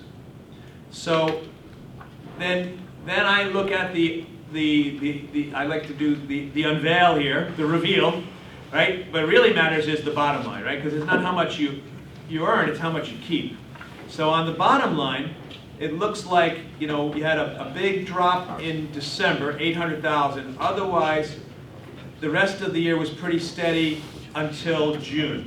So what's going on? And then on the right-hand side, your trailing 12 months is going down from a high of 9.3 to a low of 6.7, a drop of 2.5 million, or 38% on the bottom line. Now, so if I look at those trends, gross revenue, gross profit are going up, but net income's going down. What that tells me is you've made some investments in sales and marketing, or some overhead, space, IT, We've put about 3 million into building out project teams in the last 18 months. project teams. Yeah. And what, Amazon is coming. and so project teams, what are their jobs? Their jobs are to produce better and different features, drive conversion rate, website conversion rate, optimize digital spending. Okay, so it is below the line costs. Yeah, it's we can spend it now, or we can be unprepared when and uncompetitive later. So that's really helpful. So this chart, keep messing up your audio here, sorry buddy. The value of this chart here is that when you're checking in, if you bring 16 copies of this and you share it, when you're checking in, what should happen, you'll start to see that bottom line net income trend going back up if you get the ROI from that investment. Yeah. So it'll be really clear. And if we don't. And if you don't, it'll also be really clear. But when you guys are holding him accountable on the check-ins, right, this is the discussion. I always start at the bottom right-hand corner of the chart. And then I work my way up to the top left-hand corner. Because the trailing 12 months net income is the most important line on that chart. Now, at the top of this chart, you'll see a couple of drop-down menus. Okay? One is percentage line. So this will allow you to turn on the percentages. So now you can look at your gross profit and net income percentages to see how they're performing. So your gross profit is pretty steady, right? You're in that 49 to 50% margin. So that's good because you're not, as you're growing the top line dollars, you're not getting any loss factor on the price points, right? And your production costs are not going up. But obviously the net income percentage has dropped to 13%, which is not unhealthy, right? A lot of businesses in the room would like a 13% net income. But if it's what's that direction going to go the next year, that's going to be the one that matters. So how do you look at that? Well, let's turn trailing 12 months, trailing 3 months on. I'll turn percentages off.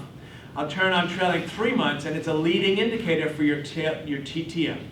So you can see here that you guys picked it up in the last 6 months. Gross profit this month here really hurt your gross profit. What caused this to drop so much? Oh, June.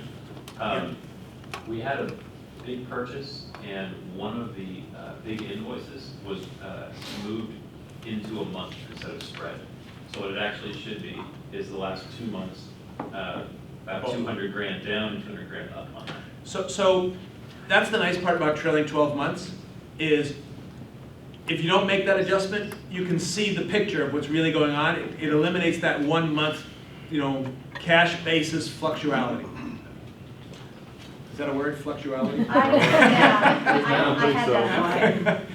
Let's look at the net income. So the net income trailing 3 months is continues to be below your trailing 12 months, which is telling you, if it were me and I were in this business, I would be looking at trailing 3 months net income every single month that you did this. Is that helpful? Yes, very helpful. Thank you. Okay, any questions about his chart before we go to the next chart? And then Do we get the spreadsheets for this too? You should have it already. You have it. I haven't seen it. I'll look again. I didn't see them, I did watch my CFO, so. Yeah, whoever gave us the data, we replied to that. Oh, I did. Jake Nichols sent you an email. All right, I'll make sure my spam folder And starts. you have this, with this ability to change the And if not, I got some cards here, I'll hand them out at the end, you can just email me and we'll send it to you. Thanks. Yes?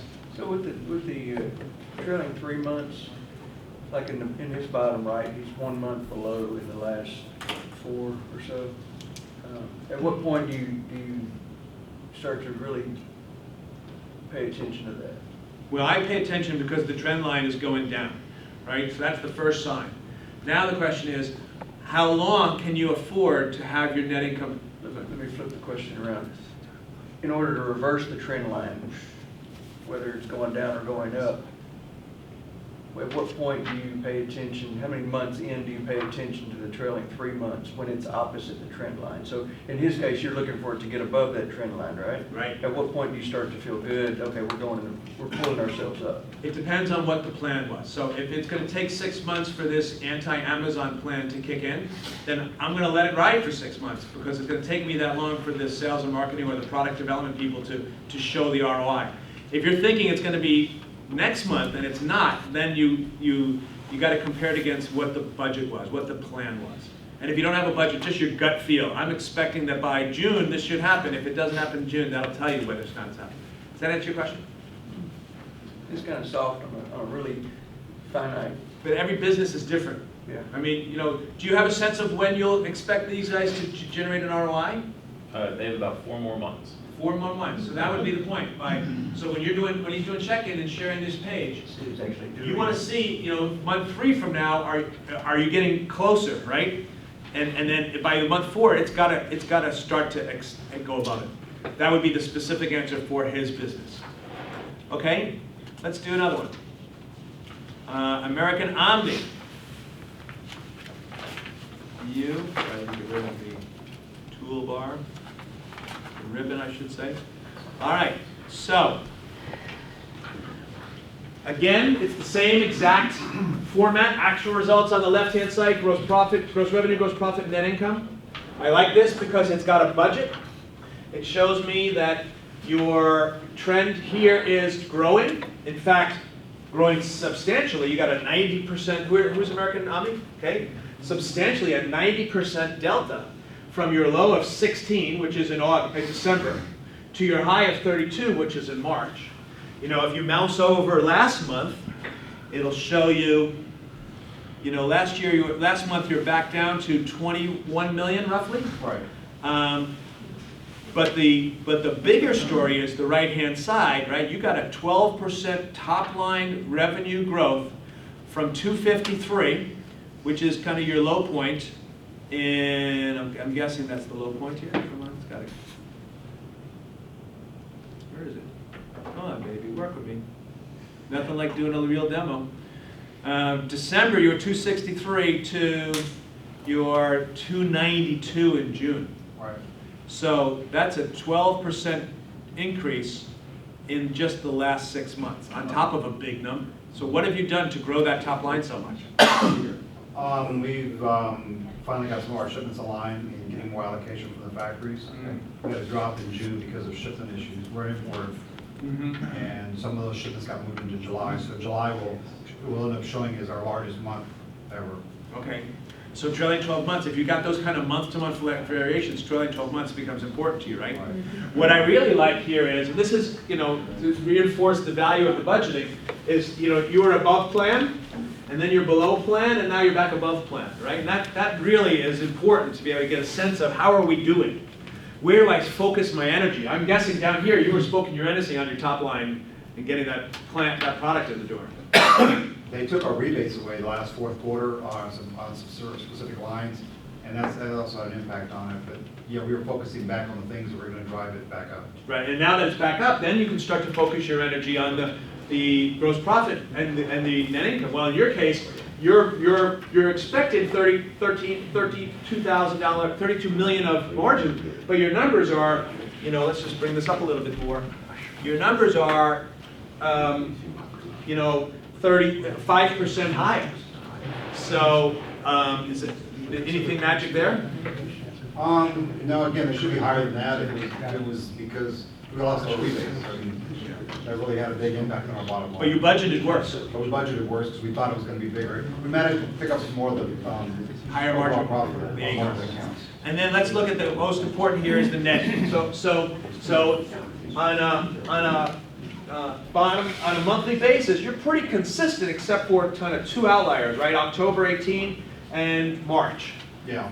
Any magic here? Well, October was another shipping issue. We had a bunch of shipping drop that didn't pick back up in the later months. But that was overhead. Oh wait, it was directly tied to gross profit. Right. So this is the way you look at this, right? You're looking at these numbers relative to each other, right? This profit loss was caused by his above the line cost issue. Now trailing 12 months, you're showing that you went from a high of 15 in August to a low in February of 14, a drop of 1.7 million and 13% down, but you brought that back up, and now you're back at about $15 million of net income through the 12 months ending June. And that's pretty much what you expected, right? That was what your plan was. Right. So how do you do this, right? How do you use this on a monthly basis?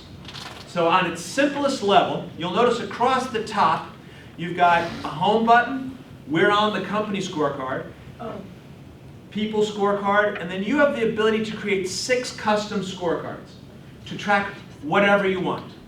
Financial data, non-financial data, trends, percentages, whatever it is you want to track. You can record this. And the way you do that is you go to the home button, and that's where all the data input happens. Let me make this a little bit bigger.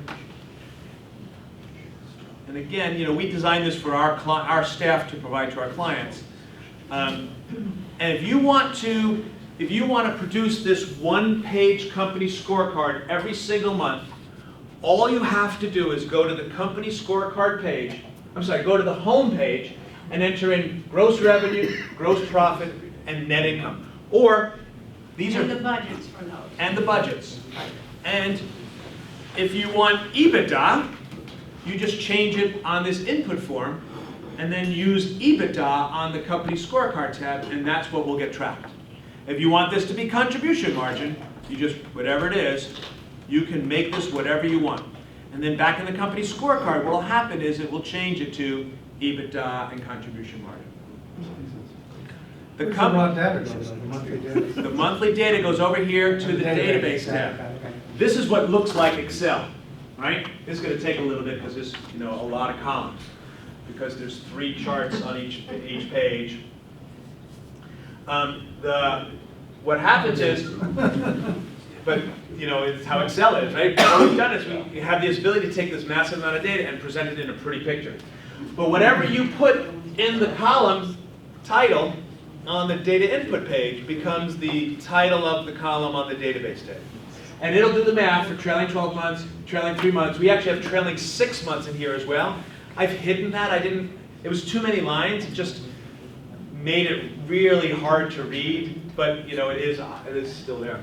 Are the white columns the inputs and the gray columns Yes. the outputs? Yeah, white So columns. You just fill out the white columns. Yeah, well, if you fill in the data input tab, when you add to the data input tab, it will automatically add a new row in the database tab. However, here's a flaw. If you do multiple scorecards and you go in and you say, okay, I'm going to do company scorecard, and then I'm going to come back 2 weeks later, I'm going to do sales scorecard, it will overwrite the data with just the new one that you added, the sales.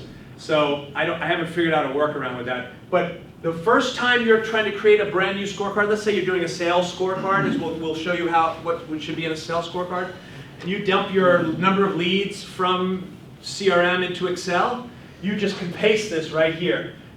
Make that number of leads and you can just paste it in there. I will tell you, we've had some Vistage members who say, you know what, I want to have one of these for each location, or each division, or each state, or whatever it is you organize. What you can do is it's Excel, so you can go, okay, the summary version is going to be plus New York, plus Philly, plus Dallas, right? And that will become a total. But you may want to change some of these formulas. So the password is 1, 2, 3, 4, 5. It's yours. You can do whatever you want with this. But if you mess with the formulas, don't come to me and say, help. Because I'm a tease. So, and then the other thing I want to show you is the company scorecard and the people scorecard are fixed. You can't change the math that's behind it. I'm going to show you the people scorecard next. But it's a lot of numbers that go into showing you the ROI on your human capital. However, that's why we created these custom scorecards. And so right below the company scorecard and the people scorecard input, you can now create whatever you want. And every one of those scorecards has 6 drivers. Okay, so let's say you wanted sales to be your scorecard, right? So you put in the title right here next to company scorecard 1. You'll notice at the top it's now called sales. That's the header of that page. And you can go in here and type in up to 6 drivers. If you have 2 years worth of data, you only want to put in 3 drivers, because you're going to use 3 on the left of actual and 3 on the right for trailing 12 months. But what we found was a lot of our clients were coming in saying, okay, I don't have 2 years worth of data. We're starting from scratch. And so on the custom scorecards, you have the ability to turn off the trailing 12 months and then just show 6 charts of just actual. And then you can build up to having the 6. So if this is leads, right? This is proposals, I'm just going to make something up. And this is closed sales. And this is, qualified leads. I did it out of order. I'm going to keep it spelled wrong just so you can see that it translates. And then over here, what it does is that you have a drop-down menu and say, what kind of data is this? Is it am I tracking a percent or am I tracking numbers? Leads is numbers. Proposals could be either numbers or dollars. I'm just going to keep it as dollars. And qualified leads, I'm going to make it as numbers, just so you can see the math. That analysis is a little wrong. So now when you go up here into the sales scorecard, and all the custom scorecards work the exact same way. Let's make this a little bit bigger. There's no data in there, so it's not going to show you anything, but you'll get the idea. What happens is, if you say show trailing 12 months, yes, because you've got 2 years worth of data, it'll only pick driver 1, 2, and 3, actual on the left, trailing 12 months on the right. So leads, trailing 12 months leads. If you don't have 2 years worth of data, you turn it off, and it'll add drivers 4, 5, and 6 on the right-hand side. Right? So you all have this. It's yours. Yep. We're working on building out our EOS scorecards. Yep. And we're doing, weeklies. Yep. And I think that's kind of going to generate these left charts, but not the right ones. Have you had experiences where people have supplemented or replaced EOS scorecard with something like this? Can you share those with us? It's really fascinating. I just had Kurt Schreiber come in, and he spoke to my business group, and I just had him come in and meet with my management team, and with that specific goal in mind for us. So I don't have any experience replacing this in a formal EOS chart, but for us, we took that columnar view of the totals, and I replaced it with a cut and paste view of this. So your EOS is on the left and your trailing is on the right, functionally? The actual is on, I don't have the EOS. I just have the actual chart here, and I have the trailing 12 months chart below it. So what I want to tell you, he's not working with Kurt, he's working with Tom Bauer, Yep. who is very adjustable. And if in Tom's view of the world, this is more information, more usable, that the trailing 12 is more usable. Frankly, EOS would do that if they figured out how to deliver a tool like this. So if you want to use trailing 12 and use that in comparison to budget, Bauer's fine with it. For our team, we I don't actually care. promised ourselves we'd do a script for the first half year. So I actually can't do that, but I'm interested in experiences because it seems like there's more insight from the I would love to talk to Tom. I'll give you my card here at the end, and I'm really I'll interested. handle it. Yeah, I'm really interested in understanding how to integrate this. Tom We've will got be some here time. September 4th. Okay. We're actually ahead of schedule, so we've got some time to drill into some others. Question? One quick question. Can you make formulas from 2 different charts? to Yes. get to a third? Yes. You need that password of 1, 2, 3, 4, 5. Yeah. What was the question? I understand. Can you take charts from multiple spreadsheets and accumulate them into a third? Absolutely. Because it's Excel, right? So you just do it, plus, open up the other link, just like you would in normal Excel, and it'll grab the data from multiple files. It is one of those. It's normal Excel. It really is. Doesn't look like normal Excel, thanks to Neha, our programmer. I got some time to go through 1 or 2 more, actually. We ended at noon or 11? Moments before noon. Yeah, good. And we're driving to Oklahoma University of Oklahoma today is moving, so as soon as I'm out of here, I'm getting back to Kingwood. PCCA. PCCA, great.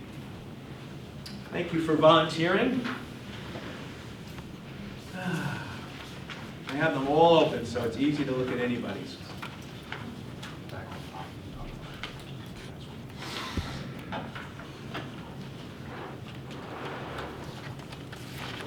I know somebody in the room has Bauer coming on September 4th. Who is it? Might be.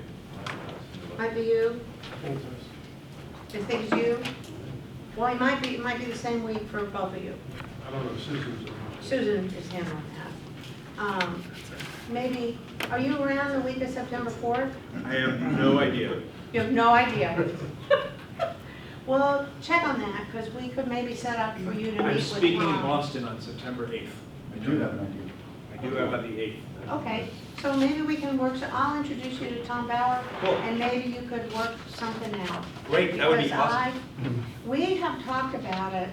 Tom, you remember the conversation about how when we're looking at the scorecard, somebody said, can't we have a link to trailing 12? Sure we can.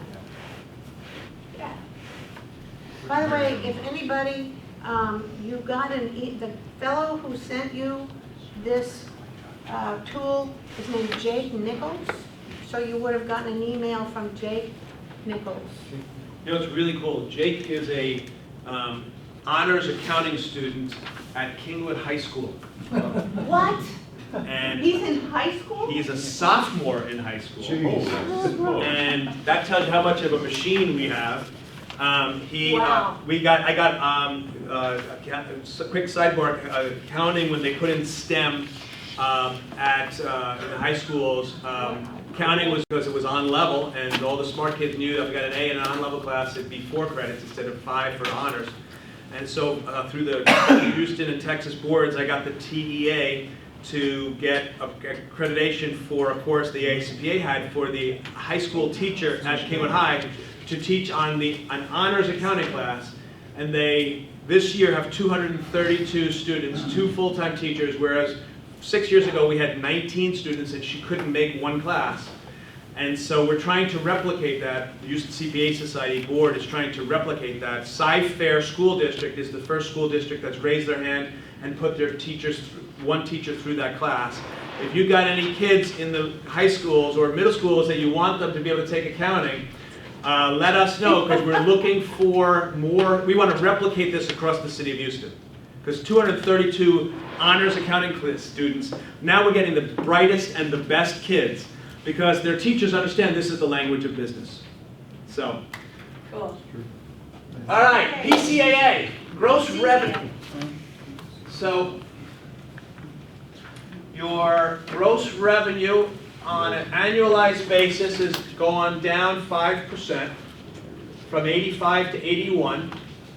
And that was, your budget was to get you somewhere to around 88. Right? So let's start with the top line. And you see it, the actual results are also showing, at least compared to November, December, you're dropping by about 27%. So tell us the story. Yeah, our industry, we service about 3,500 community pharmacies, and many of them are going out of business. That's one thing that's happening. And we specifically work with people who make customized medications. The regulatory environment for that happening is getting tighter, and the payment industry completely cut them off, so it's an all-cash business now. And so the industry's just changed a lot, and we keep thinking it's going to pop back up at some point, and we're wrong. I mean, our budget anticipates things are going to get better, and we keep hoping things are going to get better on the top line, and hope has not proven a very good strategy for that. We feel like we're pushing a lot of buttons, and it's just not coming about yet. So that's the revenue side.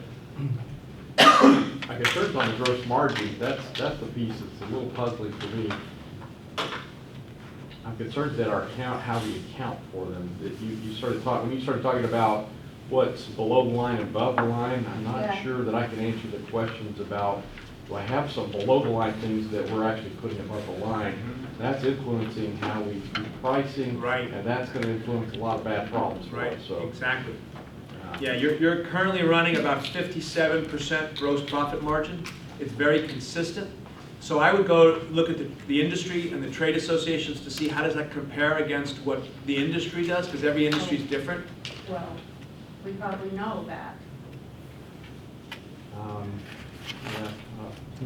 I'd say I don't know the answer to that. Where would you go to Where would you, is there like a consolidated place by industry that you could find that? It's every industry is different. The AICPA is ours. Petroleum engineers have one. You're going to have another one for, you know, manufacturing. What business you're in again? Retail? No. No. What industry? Oh, packaging. So packaging's a giant industry. There's going to be a trade association. Yeah, it's gonna be it's very so, yeah. How about peer groups? Is there any like industry peer groups? Like the IT industry has ConnectWise and HTG. I mean, all our competitors are publicly traded, but they're, Yeah. see, anyways, back to PCCA, sorry. Yeah, our peer groups are us and competitors who don't talk to each other. There's about 5 or 6 of them. Competitors rose up and came into this country and operate with much lower gross margins than PCCA. You know, it's the traditional where they were essentially the price umbrella Right. that everybody chose to operate underneath to just Our competitors business. offer definitely down below, way way down Way below. down below, Yeah. pricing wise and everything else. So that must be, well, that's hurting you, obviously. But in a cash, where their, our customers, our customers, yeah, get that right. They're in a cash basis. In that tight cash market, prices become more and more of an issue. Sure. Acquisition costs. So it's just harder and harder to defend our position of quality and et cetera, and with the market shrinking. Yeah, I mean, so you're, and it's obviously translating to the net, although you've done a pretty good job maintaining the net, right? You're seeing, you know, real revenue drop, gross profit's not dropping as much, but your net's pretty flat. Primarily because you've done a good job of increasing it, offsetting whatever happened in August. Was this a one-time? Yeah, we had a bunch of inventory to write off from prior years where things were booming. Right. We had a bunch of inventory that obsoleted and we just got rid of it. So you know, you're working around about a 14-15% net income. And what's interesting here is you notice that there's no actual. It's because whatever the data sheet we got is, the budget and the actual were the same. So if you only have a green line, it means that the actual results equals the budget result. So depending on which one was correct, but that might be your budget and not the actual, I'm not sure. But you know, at least on the bottom line, you've cut your overhead costs, have you? Yes. We did in the past, but not significantly recently, no. Then this might be just budget and not actual. And I just looked to see, I noticed that at the hotel last night, that was only one line, and I did check they're both the same. So you might want to just double check that. Okay. All right? All right. Anybody else? Quick question? I have a good question about the comment that you made earlier. I hate You when said- people say that. Oh crap, what did I say? Yeah. Okay, you said private company do not have to comply with the gap, right? We are a private company and our use expenses is a lease expense. Because of the straight line lease, we have to take a big hit in our P&L. So For are you? gap. Yeah, for the gap. So are you saying like we don't have to do that? No, the GAP is there for a reason. GAP's good. If you can afford to implement GAP, you should implement GAP. But you don't But you have don't to. have to. It's a choice you're making. Unless you issue audited financials. Unless you have outside investors or need an audit. That's right. Right? We get an audit. Yeah. Oh yeah, then I'm sorry. If you're getting audited, you're getting audited in accordance with GAP. Full stop. Wait a minute. Full stop. Why are you I'm getting sorry. audited? Yeah, we do get audited. Your auditor is going to, you got to follow the audit rules. Okay, so here's the deal. Prior to putting your company up for sale, did you have to do an audit? Couldn't have to, we chose to. You chose to. Yeah. That's right. Under those circumstances where the audit was totally your voluntary move, you didn't have to get an audit and you didn't have to use GAAP. You didn't have to. You didn't have to. But it's a good idea. But if you're gonna have other outsiders looking at the, let's call them outside investors, like somebody who might buy the company. Yeah. That's a good class of outside investor. Yeah, then you have to have an audit, therefore you have to have GAAP. Okay. Yeah. That's how that works. All I was suggesting earlier on, and I've never made that comment before, so as it was coming out of my mouth, I was thinking that's confusing. Yes. All I was suggesting here is that most businesses don't follow GAAP. Most small businesses don't follow GAAP because the month-end close and the cutoffs, it's expensive. So what they typically do is they do a modified accrual basis, right? Which is enough GAAP to make the financials meaningful. You recognize revenue correctly and you accrue your big expenses correctly. Your P&L is going to be, enough for you as a privately held business. And it's called what they call it, OCBOA, other certified basis of accounting, right? Other certified basis, acceptable basis of accounting is the official accounting word. That's what most people do. Okay, people scorecard. So now, first thing, if you want to track, we talked about how the number 4 driver here was how do you increase the productivity of your people? Well, there's no line item on the P&L that says turnover expense, right? In fact, most people have got payroll expense as one big bucket on the P&L. And what I'm suggesting here is you want to break out those people based on the functions that they perform. First thing you want to understand is what's the relationship between your people and the revenue they earn. Labor cost is a step function. Every time you add a new employee, you're going to step up those costs forever. Because you don't like to fire people, right? Nobody wants to go through a reduction in force. And that stays fixed within a relative range until your next health insurance premium, or your annual reviews, or you give somebody a raise. And that step stays at that next highest level. Revenue is a slope function. It comes in over time. And the magic here is to understand the relationship between every time you step that up, you're going to have less profit. It costs you money to recruit, to train, to onboard new people, and they aren't able to generate revenue until they're fully onboarded and trained. In every business, that's going to be different. So that really reinforces how turnover is such an insipid drain on profitability. What's fascinating is the costs of turnover are greater than most people realize. The Society of Human Resource Managers say that it costs somewhere between 90 and 200% of a middle manager's base salary to recruit them. Now, I'm a data guy, right? So when I saw that number, I thought, okay, that is the Society of Human Resource Managers whose whole existence is to justify the hiring of a human resource manager. So show me the real data. And so, ready?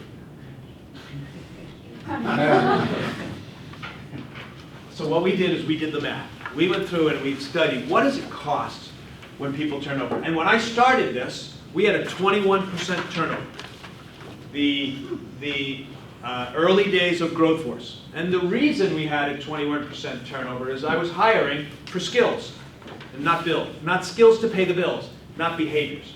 So I would put an ad in the Houston Chronicle back in the day when the people did that, and a little ad would cost me like $750, and then I would have my office manager, whose prior experience in recruiting was as a waitress in the Cheesecake Factory, and have her circle all the resumes that had QuickBooks, had accounting degree, and had CPA in experience on them. And then give me the resumes ranked in the order of the number of circles. And then as soon as I got somebody who I knew could do the work, I would hire them. And if they didn't have to give 2 weeks notice, the better, because we were growing fast and I had work that had to get done. Well, I ended up with people who didn't like working in teams, who didn't like working with computers. They wanted to pay bills manually, old way. They didn't understand the vision for the company. They're like, wait, I got to work on how many clients at once? No, just give me a stack of bills and leave me alone. And I found was that what I learned is most of the problems in turnover start because somebody was hired wrong in the first place. And they were hired for skills and not behavior. Other reason is because people were in a rush when they made that hire, because they had work that had to get done. And you know what? If I got to wait 6 to 8 weeks, that kills me. And so first, the numbers, right? The financial impact on the data. You got to pay out PTO. You got a cost of recruiting. Who's going to do the interviews? The management, most expensive people in the company. Who's going to do the training?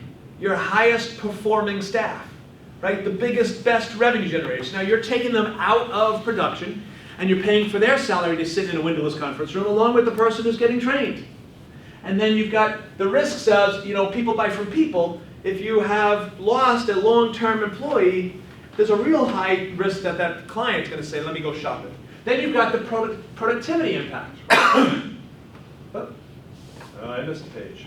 You got, once somebody leaves, all of a sudden, let me check out Glassdoor.com. Anybody been to their Glassdoor account? One person, okay, 2 people, 3 people. If you want to see whether or More not, people than in men. if you want to see you got a culture by design or a culture by default, go see what people are saying about you. Go see what they're saying about you in the interview process. Because the best players have choice. And Glassdoor will tell you what's going on in the morale of your company. You also, if you have somebody who's left, now you've got 2 jobs to get done by 1 person. And so that creates all kinds of impact. So what we did was we did the math for a, showing on my screen. Nope, missed it. There you go. Doesn't like this slide. It really doesn't like this slide. Okay, great. For a average $60,000 staff account, somebody just right out of University of Houston with no experience, that's the cost of a staff accountant in Houston. What we found was it cost me $32,000 of cash every time one of them left. And the higher the person, the bigger the expense, the longer it takes to recruit them. Because, I got to pay an agency because the best people are not looking for a job. When you hire somebody from outside, you're going to have to pay a 16% premium instead of promoting from within. You got to obviously got recruiting time, you got PTO, we got overtime that now has to get paid, or spot bonuses, or you got to take the people that are still behind and show them the love and take them out. But it was really this indirect cost. That's this is cash, right? I could see that on a P&L. But what I couldn't see was the lost productivity. I mean, we measured how many hours that you would have been billing if you weren't doing training, doing recruiting, doing onboarding.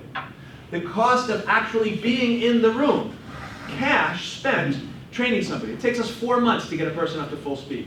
And then if I lose 1 client, because Sally was really great. We were with her for 7 years, and now Joey, it's been 6 weeks, and he's not getting there. She's working for the competition, and you're losing share. Even worse, right?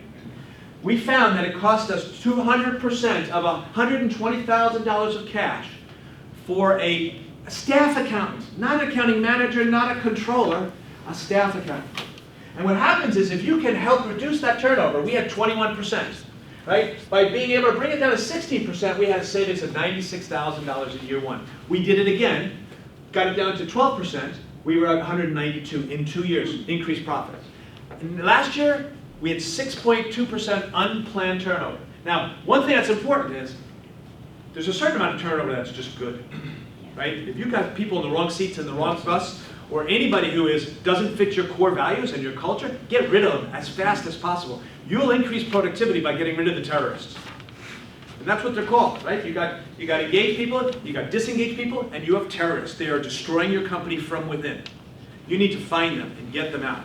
I'm talking about unplanned turnover. When somebody walks in and says, I got bad news. I am sorry, but I just got this great offer, or my old boss called, or you know what, I'm going to go to the school system where it's closer to home, or whatever it is. That's what kills your question. I was going to say what you just said. Yeah. I took over here in Hamilton last June and just found that the group had inconsistent levels of confidence.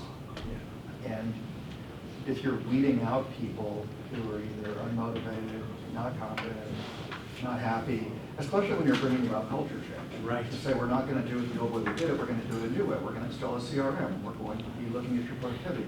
There are a lot of people that opt out of that. 100%. Just say, I'm not on board with that. Yeah, thanks for stopping by. I 100%. Planned turnover is smart business. Yeah. So, or unplanned turnover where they just say, I'm not on board with the way you want to do business now, because it's changing. Yeah. That's kind of planned.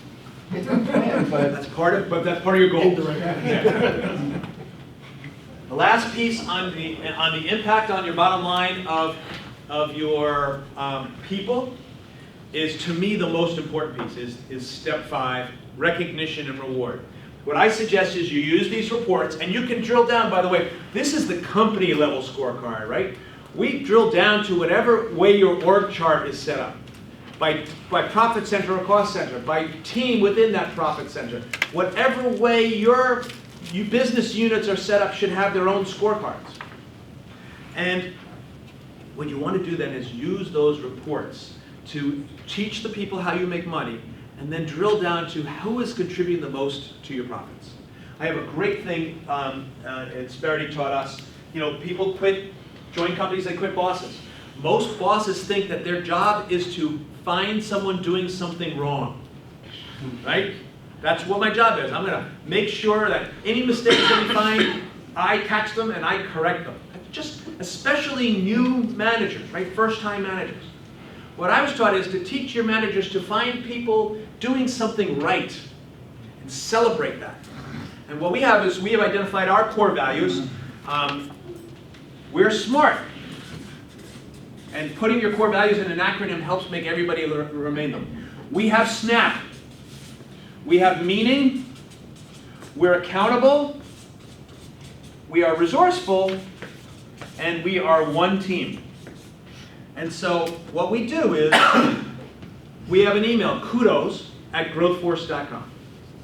And anybody finds anybody that's doing something that reinforces our core values. We have one team member helps another team member, or a client sends an email that just says, oh, you caught this fraud. We had a situation where one of our clients, the office manager in February, paid a second AT&T bill. And so our bookkeeper, we're doing the bank records. You never want the person who's writing the checks to reconcile the bank accounts, ever. Or the person who opens the mail and makes the deposits to reconcile the bank accounts. And the... Sounds familiar. Not in this room. Not in this room.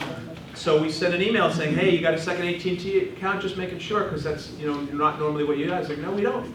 Well, Christmas came, the kids were home on spring break, the office manager's kids were streaming on Netflix for 2 weeks, didn't have unlimited data, got a $600 bill that at Christmas time they couldn't afford, so she said, look, I'll just pay this one and I'll pay it back. And that's how fraud starts. I didn't get caught. Nobody knows. They're making $30 million of profit because they think top line is profit. And so kudos get sent to the management team.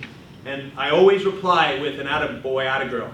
But what we do is we put all the kudos on a screen so that when we have our company meetings, the kudos are showing up in the room as everybody walks in. And then we have one member on each team, usually as low a member as possible on the org chart, stand up and tell the story behind the kudo. Because Maslow tells us we need to belong to something bigger than ourselves and to have self-esteem. We need to feel important. And it also gives them a challenge, right? Which is where self-actualization comes in at the top. And what we do is we put all those names of all the kudos into a box. And we put the name of the person who sent the kudo into the box, because team is a core value. And then we pull it out and we give them dinner for 2, movie tickets for 2, $150 for babysitting money, and then we send that box at home, because recognition at home is even more important than recognition at work, because our first family is obviously at home. Everybody remembers Pat O'Donnell's Game Do program? You just described it. It's awesome. It's awesome. It's the most valuable thing people will look for at a company meeting, and I really believe it's not because they finally had sex that night. It's because we need to be recognized and feel important about our roles. And if you recognize the people who contribute the most to your profits, you're going to find a 63% increase in productivity. It's foundational human need to be recognized and feel important. You're going to find that you get a 52% increase in customer retention. You're going to find that, I love this one, it's a 50% increase on return on equity, because your profits are going to go up. You're going to get discretionary effort, because we want to get that dopamine charge of being recognized and rewarded. What was the source on that? Society of Human Resource Managers. Impact of recognition on employee engagement. So lots of people in this room are doing some of these programs or in the midst of revamping some of the programs. Raise your hand if you've got a program like this for public kudos, thanking each other. Yeah. Fine. So now, here's a scorecard that can help you start to understand the impact of the productivity of your people, right? I suggest 3 key drivers. Revenue, let me go back to the page before this. sometimes it's working really well. Revenue per hour paid, labor cost per hour paid, and return on investment on total labor cost. I'll show you them, each one of them. Revenue per hour paid is really simple. It's your total revenue divided by the total number of hours paid, or the total number of FTEs. And what that shows you is how well do you manage all your companies? How well do you match the timing of when you step up a new labor cost and when revenue comes in? Is that FTEs just below the line? No. Well, it depends on your business. Yeah. Start with everyone, because this will also tell you whether or not you got too many overhead staff. How many IT people do you have? How many accountants, HR? So I start with the company level. Then what we do is we do it just an above the line cost, and that gives you a different metric, which is your realization rate per hour. How many dollars do your billable staff generate per hour? I do both. But start with the company-wide, because it includes the non-billable people, because you got to find a way to measure them. What revenue per hour pays? Does that answer your question? You look challenged. Yeah, I mean, I was thinking you would do just revenue above the line, and below the line, people, non-billable people. Would that not be what you want to say? It'll show you how many overhead staff you've got per hour. I like that. I hadn't thought about that before, but that makes a lot of sense. You should Yeah. do both. Doing both makes sense to me, totally.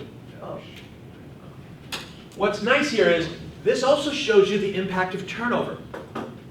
Right? So we've got in the chart on the people scorecard, you've got to drop down, do you want to use FTEs or hours paid? So you can do either chart.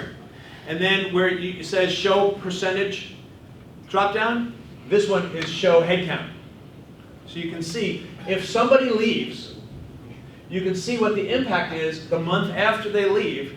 The revenue per hour paid is going to go down. And you can see how fast does it take for them to get back to the point where they were before that person left, or that team. Because there's no line that says cost of turnover. Second thing what it does is it shows you the ROI you get from any investments that you make on increasing your employees' efficiency, on your sales training, for example, right? Any training investments you're going to make. I had a guy in New York who used this, and he implemented a Microsoft Dynamics ERP system across the whole company to eliminate all the manual entry of all the stuff that people had to do to move things along the way. What do you say? Wonderful. I need to know more. And what he did was, it showed you how much revenue he was able to earn for the headcount he got. By investing in efficiency, he needed less people to do the same amount of work. This shows you that. And it also shows you how fast you onboard new staff. How long does it take them to get to full productivity? Liberty Pipeline, that was exactly what the issue was, right? We showed these reports to the Insperity service provider, and they said, you got an onboarding problem. Look, it's taking 6 months for this new people to get up to the revenue that you're expecting. So let's focus on our training. Let's focus on the recruiting. They have to pay a little bit more, but we're going to get people more experience so we can get them to productivity faster. Change the economics of the business.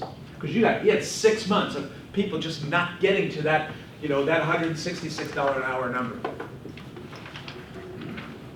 The next one is fully loaded labor cost per hour paid. Now, fully loaded labor costs, I mentioned it earlier, don't make the mistake of just thinking salaries. I'm going to pay you $100,000, I want to make a $50,000 margin, I need to bill you $200,000. You're going to miss roughly 20 to 30% of the costs. Health insurance is a big one. Taxes are going to cost you 10%. Any contributions you're making, I include recruiting and training and employee engagement in fully loaded labor costs. And why? And why'd you say wow? Because that's a big number? I'm sure. Because what'll happen is that's the real cost of your people. I'm denying it. You right? I'm denying it. Yeah, you just don't want to acknowledge it. I'm very well aware of it.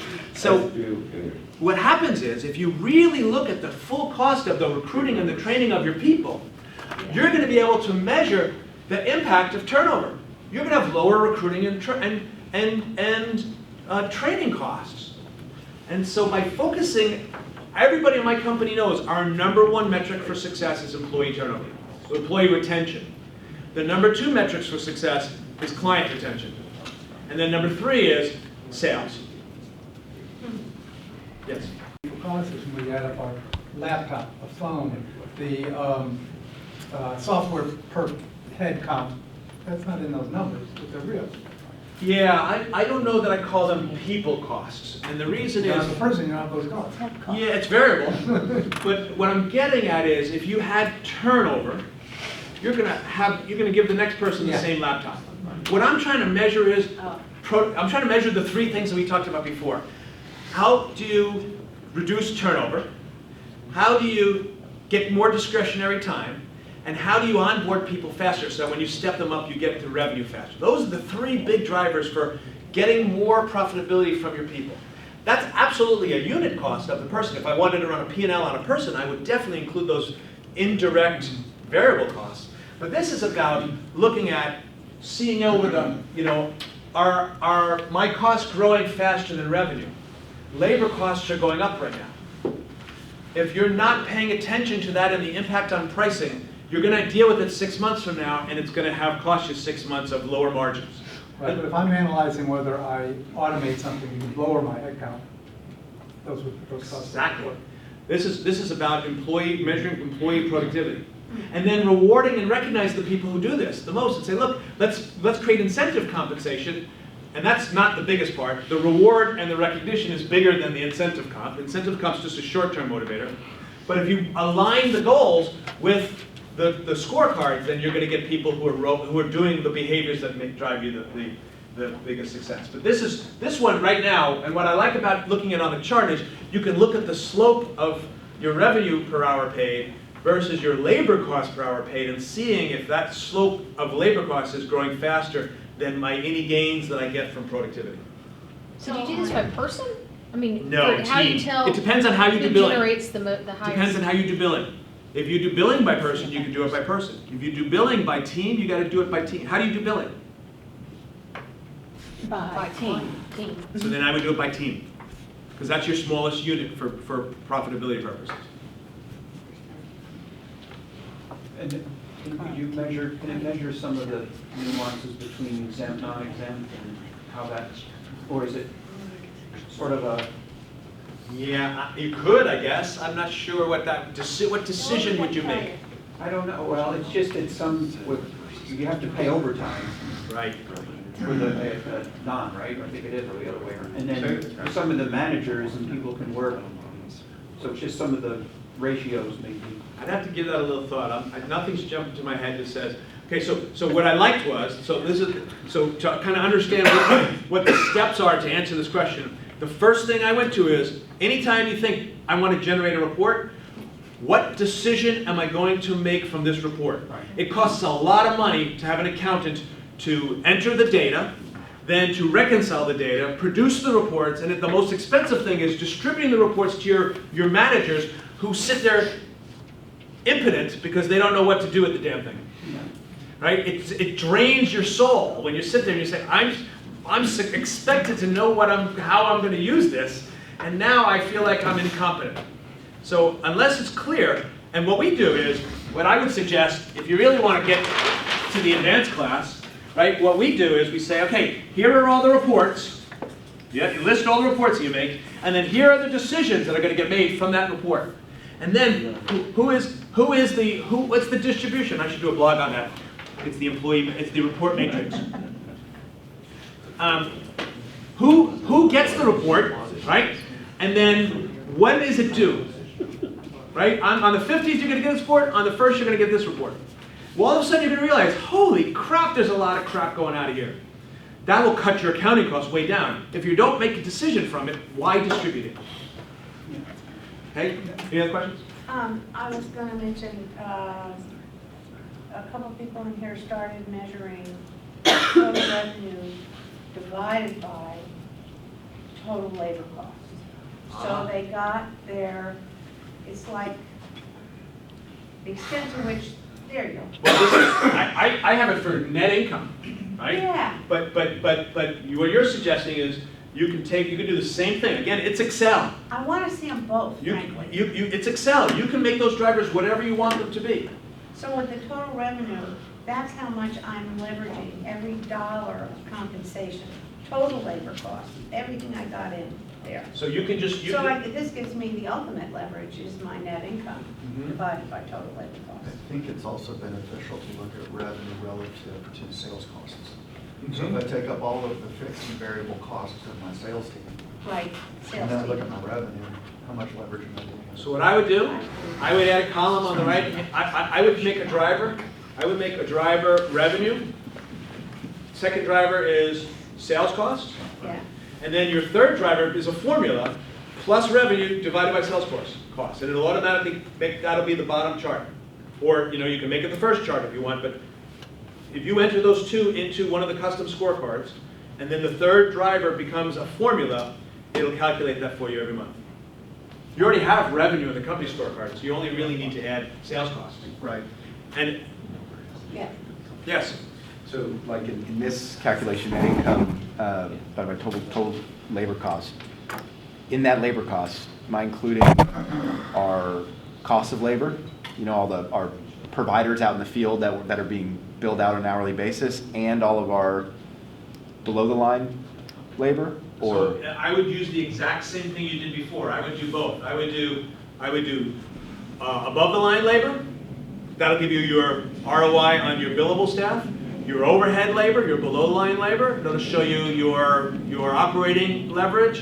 And then I would do total labor. This one happens to be total labor.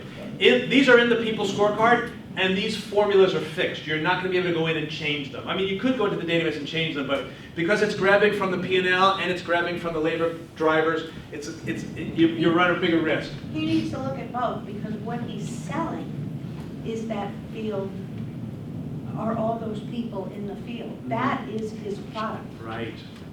So you can do both. He's distinct in that. But what you're doing is you're comparing, and this is kind of the overarching message here of management accounting is cost accounting. Cost accounting is about studying what causes profits, right? So this is about your net income over whatever your driver is. Does that make sense? Yeah, thank you. And I love this one. You will not see this on any CPA exam. It's not going to be on any, it's not on any org chart. Charlie Hartland taught me this. And it really tells you how well you manage your people. And by getting everyone aligned around, this is the goal, right? We want to get an 18% ROI. Now you're starting to look at your people as an asset. I'm investing in their training. I'm investing in their career paths. I'm recruiting for behaviors, not skills. I'm not trying to keep the cost of salaries down as low as possible. Patricia, you look really either happy or surprised. What's going on in your head? All right, if you're in front of your boss, you want to say that's okay. Oh, you're the boss, even better. Yeah, she's the boss. Do you disagree with that? No, I don't. You violently agree? I've never looked at labor costs over net income. Our business is very, it's service and manufacturing. And so from a service perspective and having people out in the field with that, and then having a dying mature company within, or a startup company within a mature dying company, it's like running two companies. So I'd have to have, for everything that you're showing, we basically have to have two sets of data to show. I mean, it's the same customer, you just have to switch them, but it's running two sets of everything. So What accounting system do you get, SAP? Yes, SAP, Yeah, so- Batchmaster. So what that basically means is I would set up two profit centers. It's the same thing going on with PCAA, right? They got two businesses, service and three. I would do this. I would look at it the same way. I would look at it as two profit centers with two P&Ls. Are the people discrete? Do they work in one or the aftermarket? No. No, it's all crossover, it's the same customers, it's That makes literally. sense. It's going to make it harder. It's literally, is it an aftermarket? Are we selling our product into a competitor's thing? Or are we selling our product and then our product's going in that product? Yeah, the only thing you really do is kind of a joint allocation method. You know, who's your payroll provider? ADP. Okay, great. So ADP total run, it's great. Right? You can go in there and you can assign each person to to an account, above the line, below line, and a department, which is a profit center. And you could say, okay, I'm going to say 50% is here, or 30% here, and 20% there. And then when you run the payroll, it'll give you a journal entry to put into whatever accounting, SAP. She's like Gillette. She's selling the razors and the blades. Yeah, I get that. But they're two different businesses. Yeah. Two different business models, more importantly. So, and if labor is what, is it your second biggest expense? Yeah. So allocating the labor is going to be the key to understanding what your ROI is. And it doesn't have, okay, this is another key thing. Okay, it doesn't have to be perfect, right? Are you an engineer by any chance? Far from. Okay, good. Accountants and engineers, we have the same brain. You want it to be exact. You want it to be perfect. That, you know what they say, right? Perfection is the enemy of success, right? Don't try and get it perfect. Get it as good as you can. We follow raging incrementalism, right? I love this concept. Raging incrementalism. Just like with budgeting, right? Every month, every quarter, just get a little bit better. A year and a half from now, you'll be in a whole different space. But don't worry about it being wrong. Just get it started and get it moving. Okay? We talked about that already. All right. Last scorecard. Ooh, this is tough. This is a hard one. Sales and marketing. So, another Craig Kramerism. What causes sales?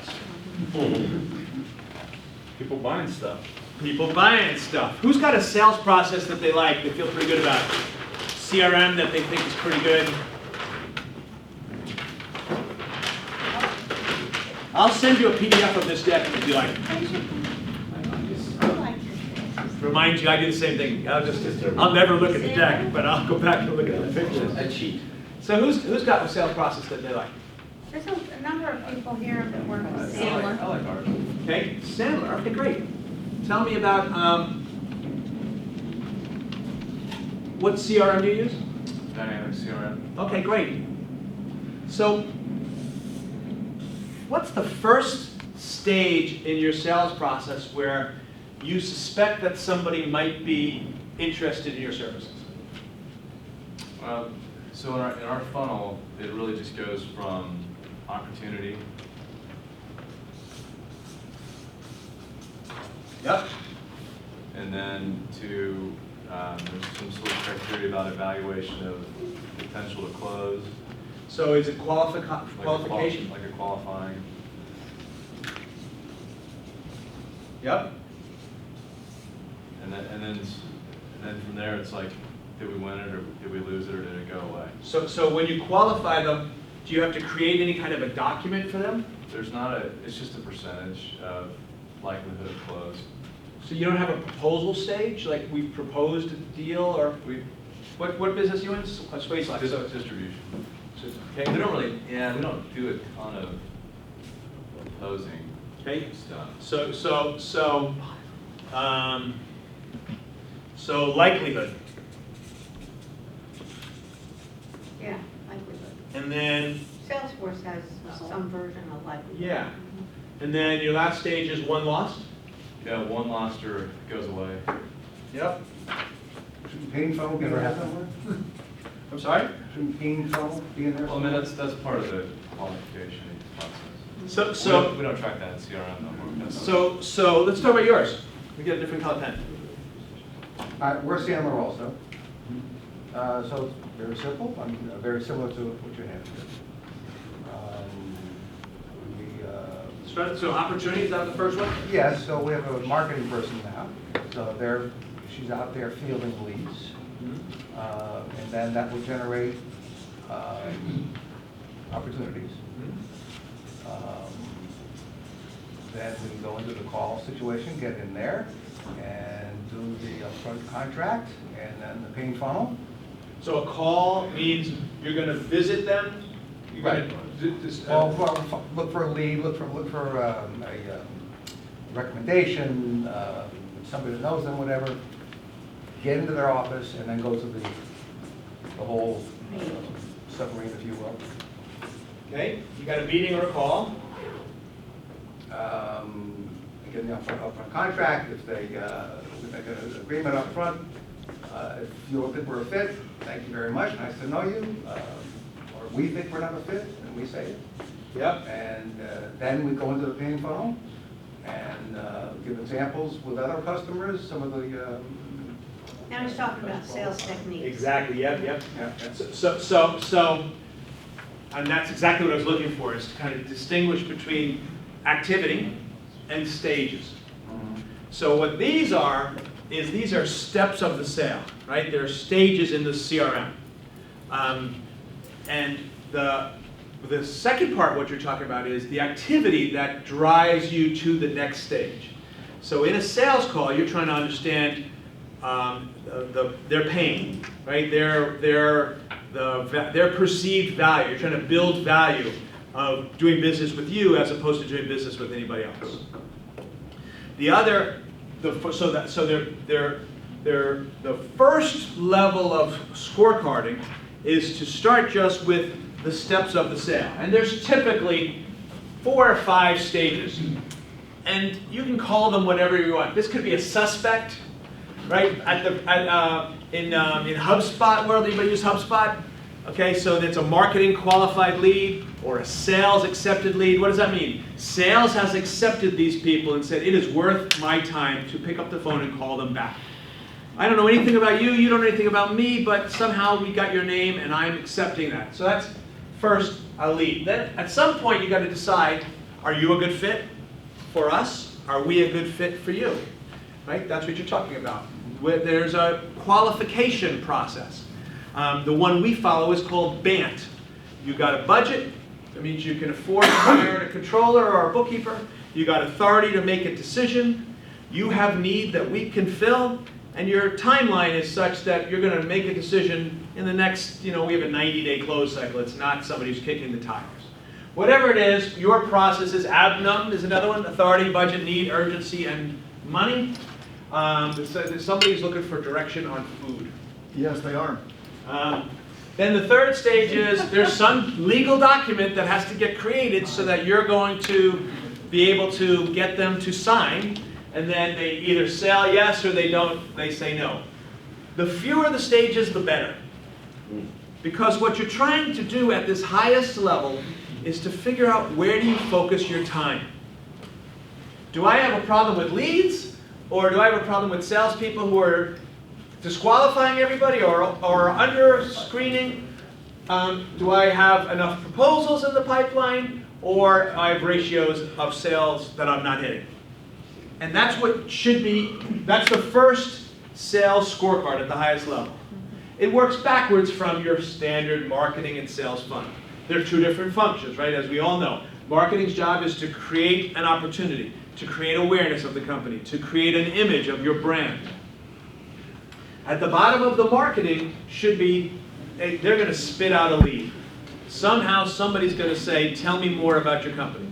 Website, trade show, whatever it is. Then, once you get that lead, then sales comes in. It says, okay, I got to qualify them. Then I'm going to propose, and then I'm going to close. So your scorecard needs to have 2 components. One is what is the actual raw numbers by stage against your budget.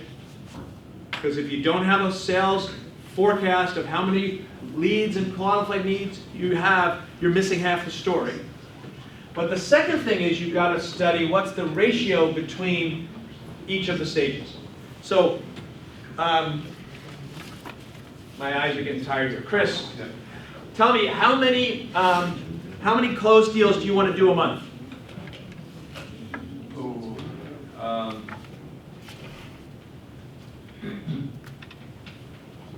Trying to think. How many closed deals a month?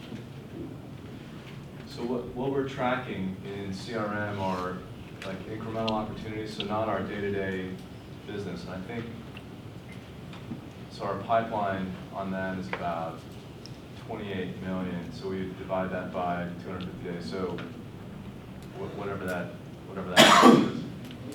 Okay. Do you have that broken down by month? Yes. Good. We do. So 127,000 a month. Okay. So what's the average size of a client? A Client or customer, or what? Or an order or? Or an order, well, lots, yeah. $1,400. Okay? So that means you need, if I'm doing this right, it's either 90 or 900, I can't tell my decimal here. 90 new clients a month. 90 orders. 90 orders, Yeah. sorry. That's customer opportunity, yeah. Okay. How many go from likelihood to win? There's a good likelihood stage. Right. That I know we track it. I'm not sure what the ratio is. Okay. How about, let's go back to you. That's what we're going to say. How many new clients or jobs or bids do you want to win every month? 1 or 2. Great. That makes my math a lot easier. Yeah. Okay. Let's say it's 2, right? We'll be optimistic. How many contracts do you need to close 2 deals a month? How many contacts? Contacts. Contacts. Well, whatever step 4 is, you got some paperwork that they have to sign before they. When he was talking about the upfront contract, that is a sales pitch. Right. Ah. So you just cross that out. It's a proposal. Proposals. You have proposals, right? Yes. How many proposals? Thank you, people. Per month? Yeah. Quadruple that, so 8. 8. How many calls or meetings do you have to get in order to get 8 proposals out the door? All day, every day. How many calls? Yeah. Contacts, points? Meetings. Yeah. In order to turn them into proposals. Basically daily. But is it 3 to 1? Like you're gonna have 3 meetings to get one proposal? 5 to 1? It depends, because we have subsidiaries and they have completely different processes. Take it up. So what's the question again? The concept here is, how many meetings or proposals do you need to get to a proposal? Okay. Average 5, 6. Okay, so that means you need, using 5, you need 40 meetings or calls a month to get to 8 proposals. And then how many opportunities to turn into a meeting? You see where we're going with this, right? It's hard. Yeah. But you have to work backwards to the top of the funnel in order to be able to get a leading indicator of when I need to hire people. Am I going to hit sales next quarter? So let me finish it up. So they get 40 calls. How many opportunities? 40 calls, how many opportunities? At least double the 40. Okay, good. And then how many raw leads? Just people show up out of the ether that somebody is in sales is going to accept that call and call them back in order to get to 80 opportunities. Well, I don't always accept them, but again, I'm going to double the 80. Okay, great. So the idea here is you want to be able to create a budget for each stage of the funnel, and then you've got to look at the sales efficiency ratios. I like to look at lead to close. Okay? In order to close one deal, I need 80 leads every single month. That means I need 20 leads every single week. I need 4 leads every single day. I need 2 leads this morning.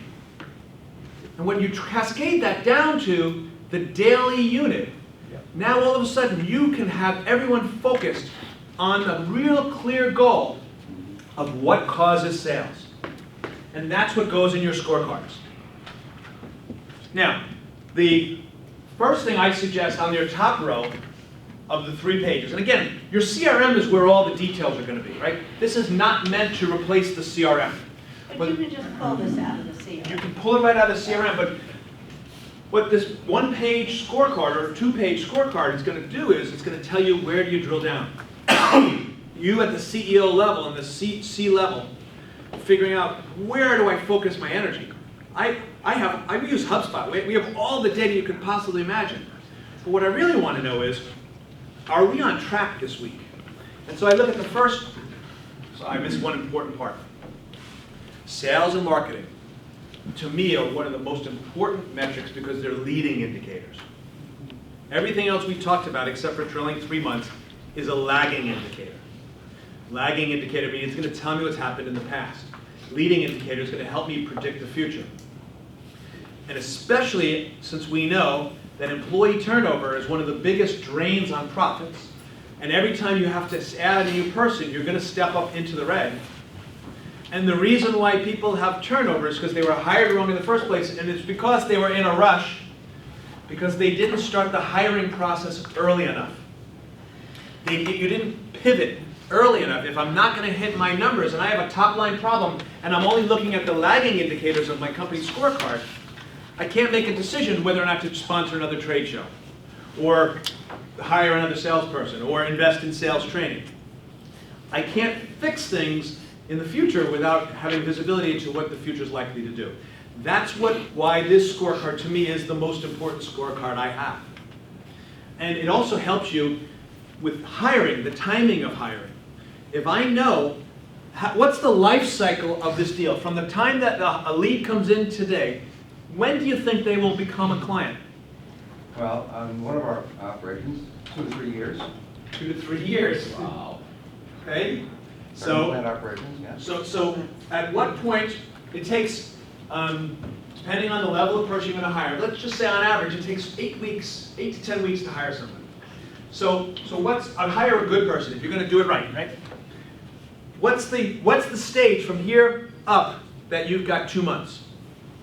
I'm not sure I understand. So if this is 2 years, at some point this is 1 year, and this is 6 months, and this is 3 months, and where's the 2-3 month period? Way down. Here? I can't read it from here. Proposals? Yeah. Okay? So what I would do is I would look at that as the basis for hiring decisions. Because then you can get started on the recruiting, placement of the ads. And if the proposal doesn't close, you just don't make the offer. But at least what's happening is you're matching the timing of when you step up that labor cost with when that revenue is going to come in. The person's ready to make that offer. Hire accordingly. And hire accordingly. Hey, don't you have to hire before you need? Not if you have a 2-year life lead cycle. I'm thinking that how do you get the person up to speed if you're hiring on time? Oh yeah, well you got a. Yeah, I mean there should be a lead time. So it might be here, right? If you got a 3-month lead cycle. That's the point. This is why this is so valuable. I agree with you. Just to build on your point a little bit, one of the things that I've seen done in the past is advanced planning about organizational design. In other words, to say, gosh, when do I need a CFO? Well, how many transactions, how many customers? When do you plan to get there? And it's not just hiring a person. You may want to drill down a little bit on which position you're looking for, because it can take a year to hire a good CFO, for example. And if you don't start until past the time you actually need it to, now you're 18 months off cycle. Example. Yeah, it's a great example. Anybody doing this? Trying to hire a CFO? No. Tell me how you guys do it. You're forecasting. We used to look at it from a revenue perspective, and for a sales loading position, I would squeak them probably 50% over during the sales cycle time until I'd bring another person in, so it balance out in about a 3 to 6 month time frame. Otherwise, it'd be milestone driven based on revenue or cost per employee at the SG&A level to justify exempt versus non-exempt versus SG&A. That's a great example, right? You're using your forecast, and not just your sales forecast, but your financial projection model for your headcount staffing plan. And that's the whole point of this, right? In order to avoid the most insipid cost in the business, which is your labor costs, not hiring right, having turnover, and not recruiting for people who are going to fit the core values and the culture and build a high-performing team. If you're in a rush, you're not going to get there. And that's what this allows you to do. I like to suggest you want to first look at your earliest indicator. In your case, it's leads. How early, that gives you the most visibility you've got. And then look at the most predictable. Snooze that out of here, that's interesting. And then look at the most predictable, which is most people it's going to be bottom of the funnel, right? Proposal to close ratio, right? Sorry, I went up one too many. Just gives you the shortest lead time, that's all. Right.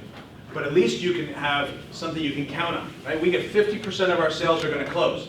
No matter what, they're gonna close. It's been that way for 15 years. So I can look at this month's proposals and say, that's how much business I got next month. Now, let's make the offer. And then obviously close sales.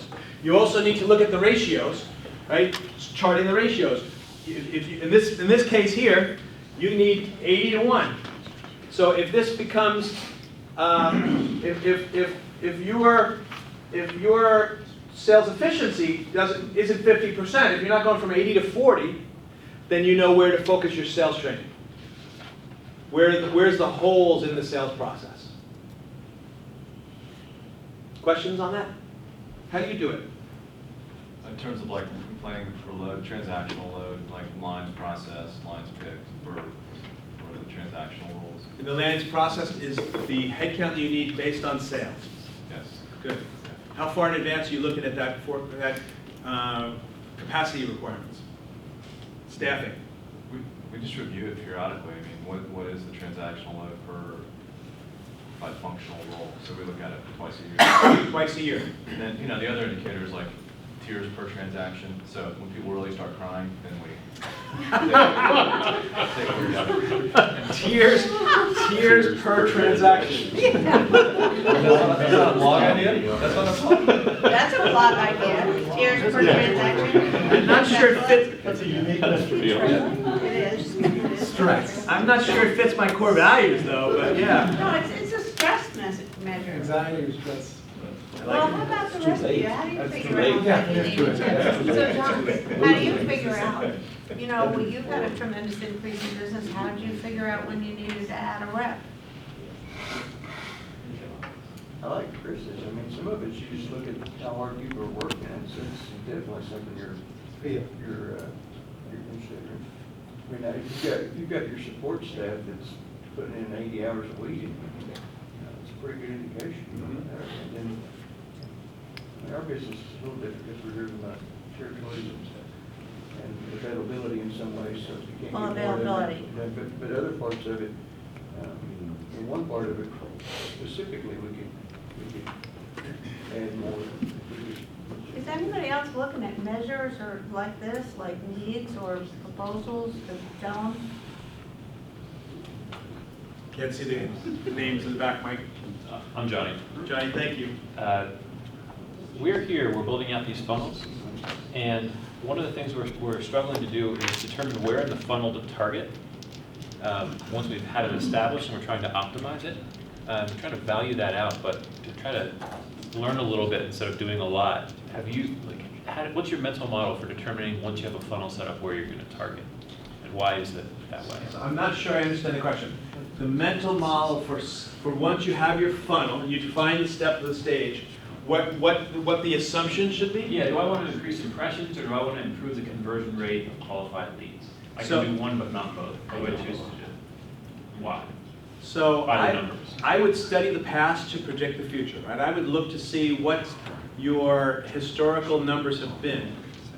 I think then the second thing is I would look to see where do I think I can move the needle the most. So for example, we're just hiring a sales development. We just hired an inside salesperson. And one of my HubSpot guy just quit. So now it's like, you know what? Maybe we can outsource the HubSpot work and hire another sales rep. And so I'm looking at we're going through the process right now. Based on the last inside salesperson, how many phone calls translated to qualified leads, translated to proposals, and based on that, I think we'll get a bigger ROI than if I can optimize the email marketing. We got 33,000 visitors a month. I have not seen that we've been able to convert those to clients as fast as just old-fashioned picking up the phone. So for me, it's going to be a cost-benefit analysis. If you can only afford to do one, forecasting out which one translates into more closed sales per month, per dollar. Does that answer your question? Talk it through. What's the specific decision? We got about 5 minutes.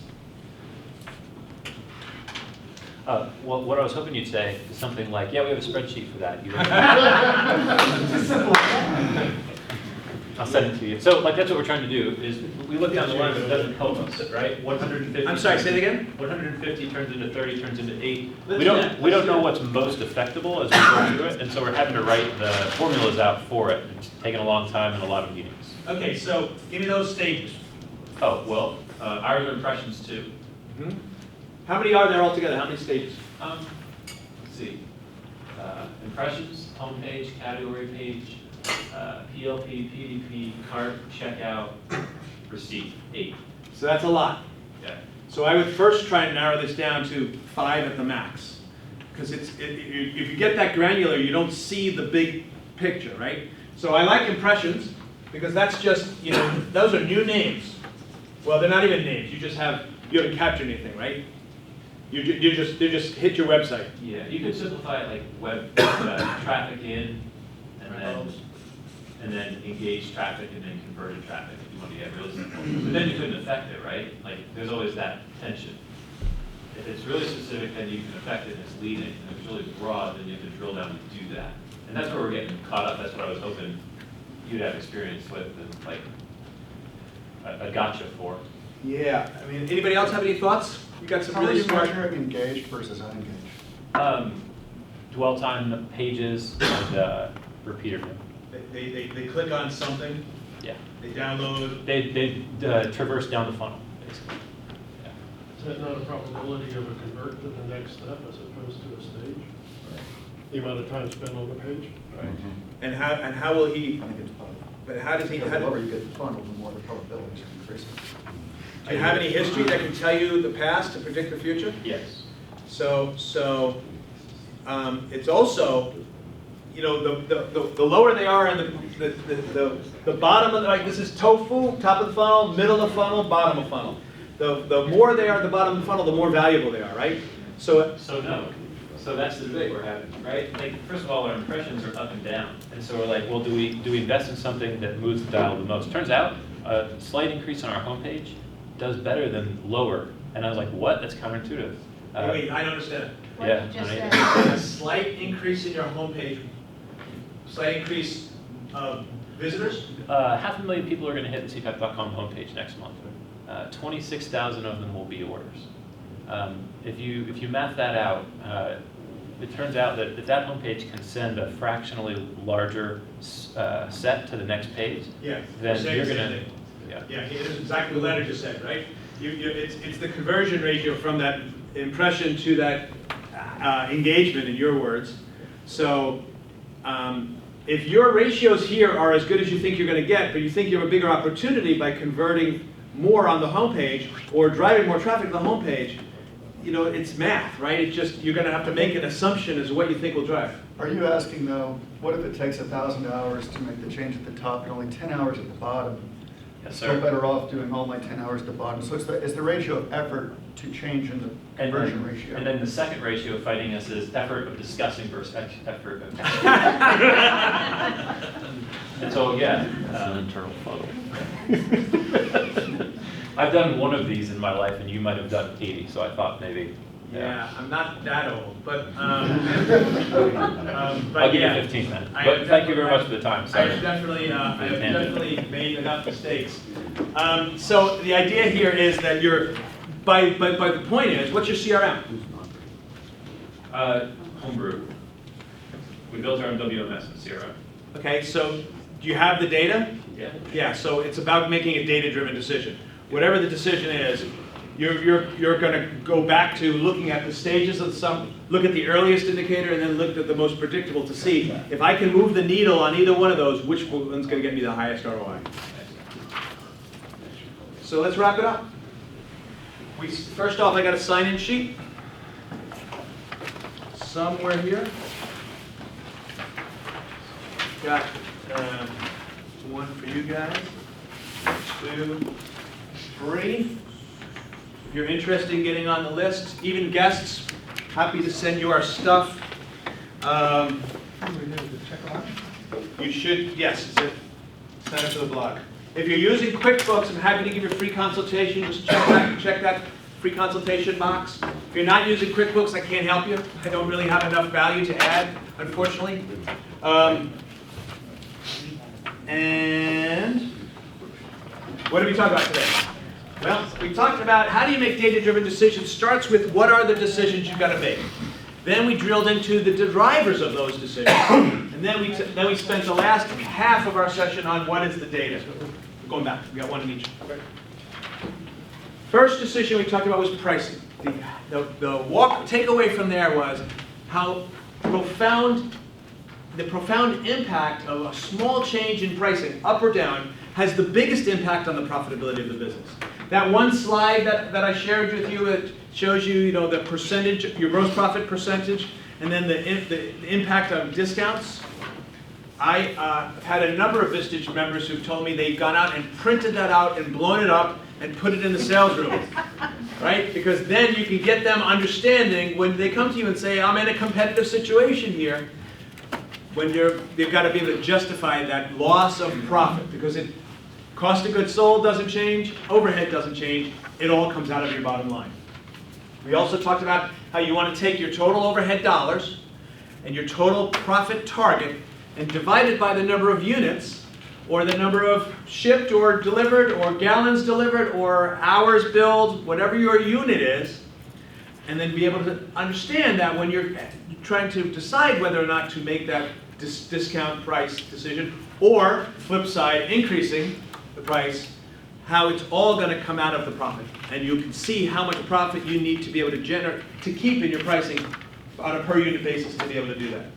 The second decision we talked about was not all money is the same. Not all clients are the same. So by going through and looking at your lowest margin units, whatever they are, your properties, your clients, your gallons delivered or units shipped and produced, if you can redeploy those limited resources to the higher margin business because you've got a better job at pricing it, then that delta goes right to the bottom line. You'll get more ROI from the same resources you got. The third was, how do you spend money to make money? This was hard. There's no silver bullet there, despite my desire to want to send you an Excel spreadsheet. But it shows you how you look at the cost to acquire a customer, compare that against the lifetime value of a customer to be able to see what's the break-even point for each one of those investments, and then you can compare your break-even point based on the different options you got. Do I invest in this trade show, or do I hire a sales rep, or do I invest in direct marketing in the web? And be able to look at the ROI on your sales and marketing spend by going back into your accounting system and add some custom fields on the customer record. What lead source, what industry, what sales rep are the three we discussed. And that allows you to be able to see profitability by lead source, by industry. To me, that's a real big one. We didn't dig into that much because if you don't know the profitability by your target market, then how do you know where to send your sales reps? How do you know what marks should be on the homepage of your website? Who are the ideal client profile that you should be targeting? Because you add the most value to that customer, then you can get the highest margins. Then finally, we looked at how do you increase the productivity of the people? We talked about Maslow and the hierarchy of needs. We talked about after you get to survival and safety, love and belonging is our biggest need.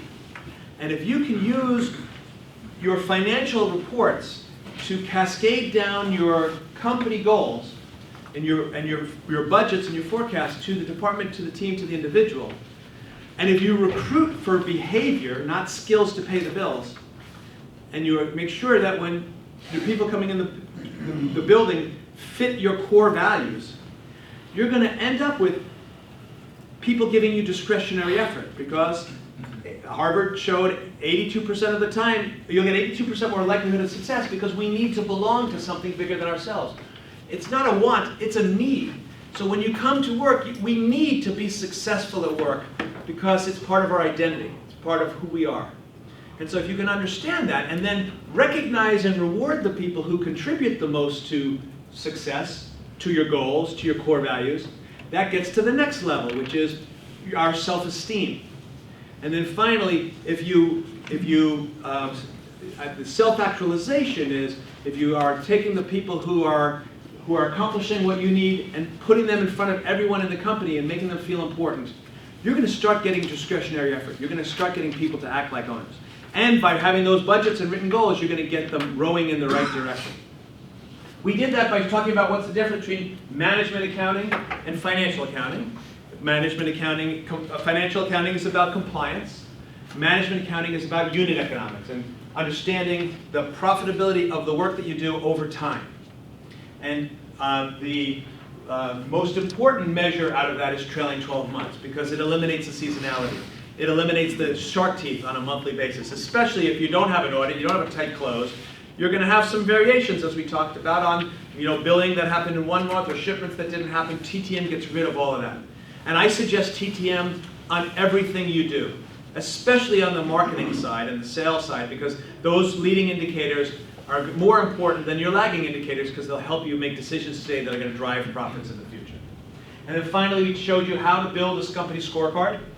And we went through a couple of yours, and how we suggest that you use this, not just to come here with 16 copies and share it with your peers and use this as part of your check-in, but also use it with your management team. In fact, what we do is we hand it out to the Vistage members, and then some of us, I do anyway, go back and collect them, and then I use the same copies with my management team so I can get everybody on once a month on the same page and say, here's where we are, and then recognize and reward the people who contribute the most to profit. I hope this was a good use of your time. Thank you for being so engaged and giving me 4 good blog ideas, including tiers per transaction.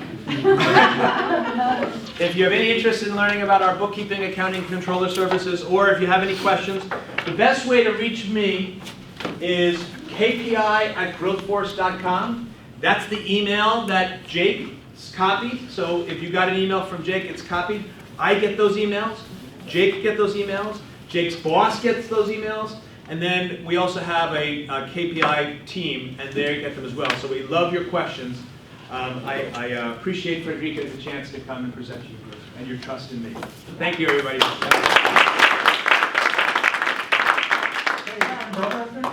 I just got a new picture on Friday. No, Brant Houston, who's bald, right? Yeah. Brant said, that guy has hair. Yeah, I have those pictures too. So on Friday, last Friday, because of that comment, I went to the head shop. I got a brand new headshot. I don't know what Photoshop will do, but. Okay, listen, let's do this for Stephen. Stephen, thank you so much for your generosity and that your team put together these workbooks for everybody in this room. We really appreciate it. My pleasure. So, let's just take Please a- fill out your scores. Huh? Because the Vistage speaking scores, nobody fills them out anymore now that they're not doing We paper. do. Oh, thank you. We do. And put the comment in there because I love the feedback. Yeah. Because I want to say that the speakers all know which chairs get it filled out and which don't. do. So we do a pretty good job in here.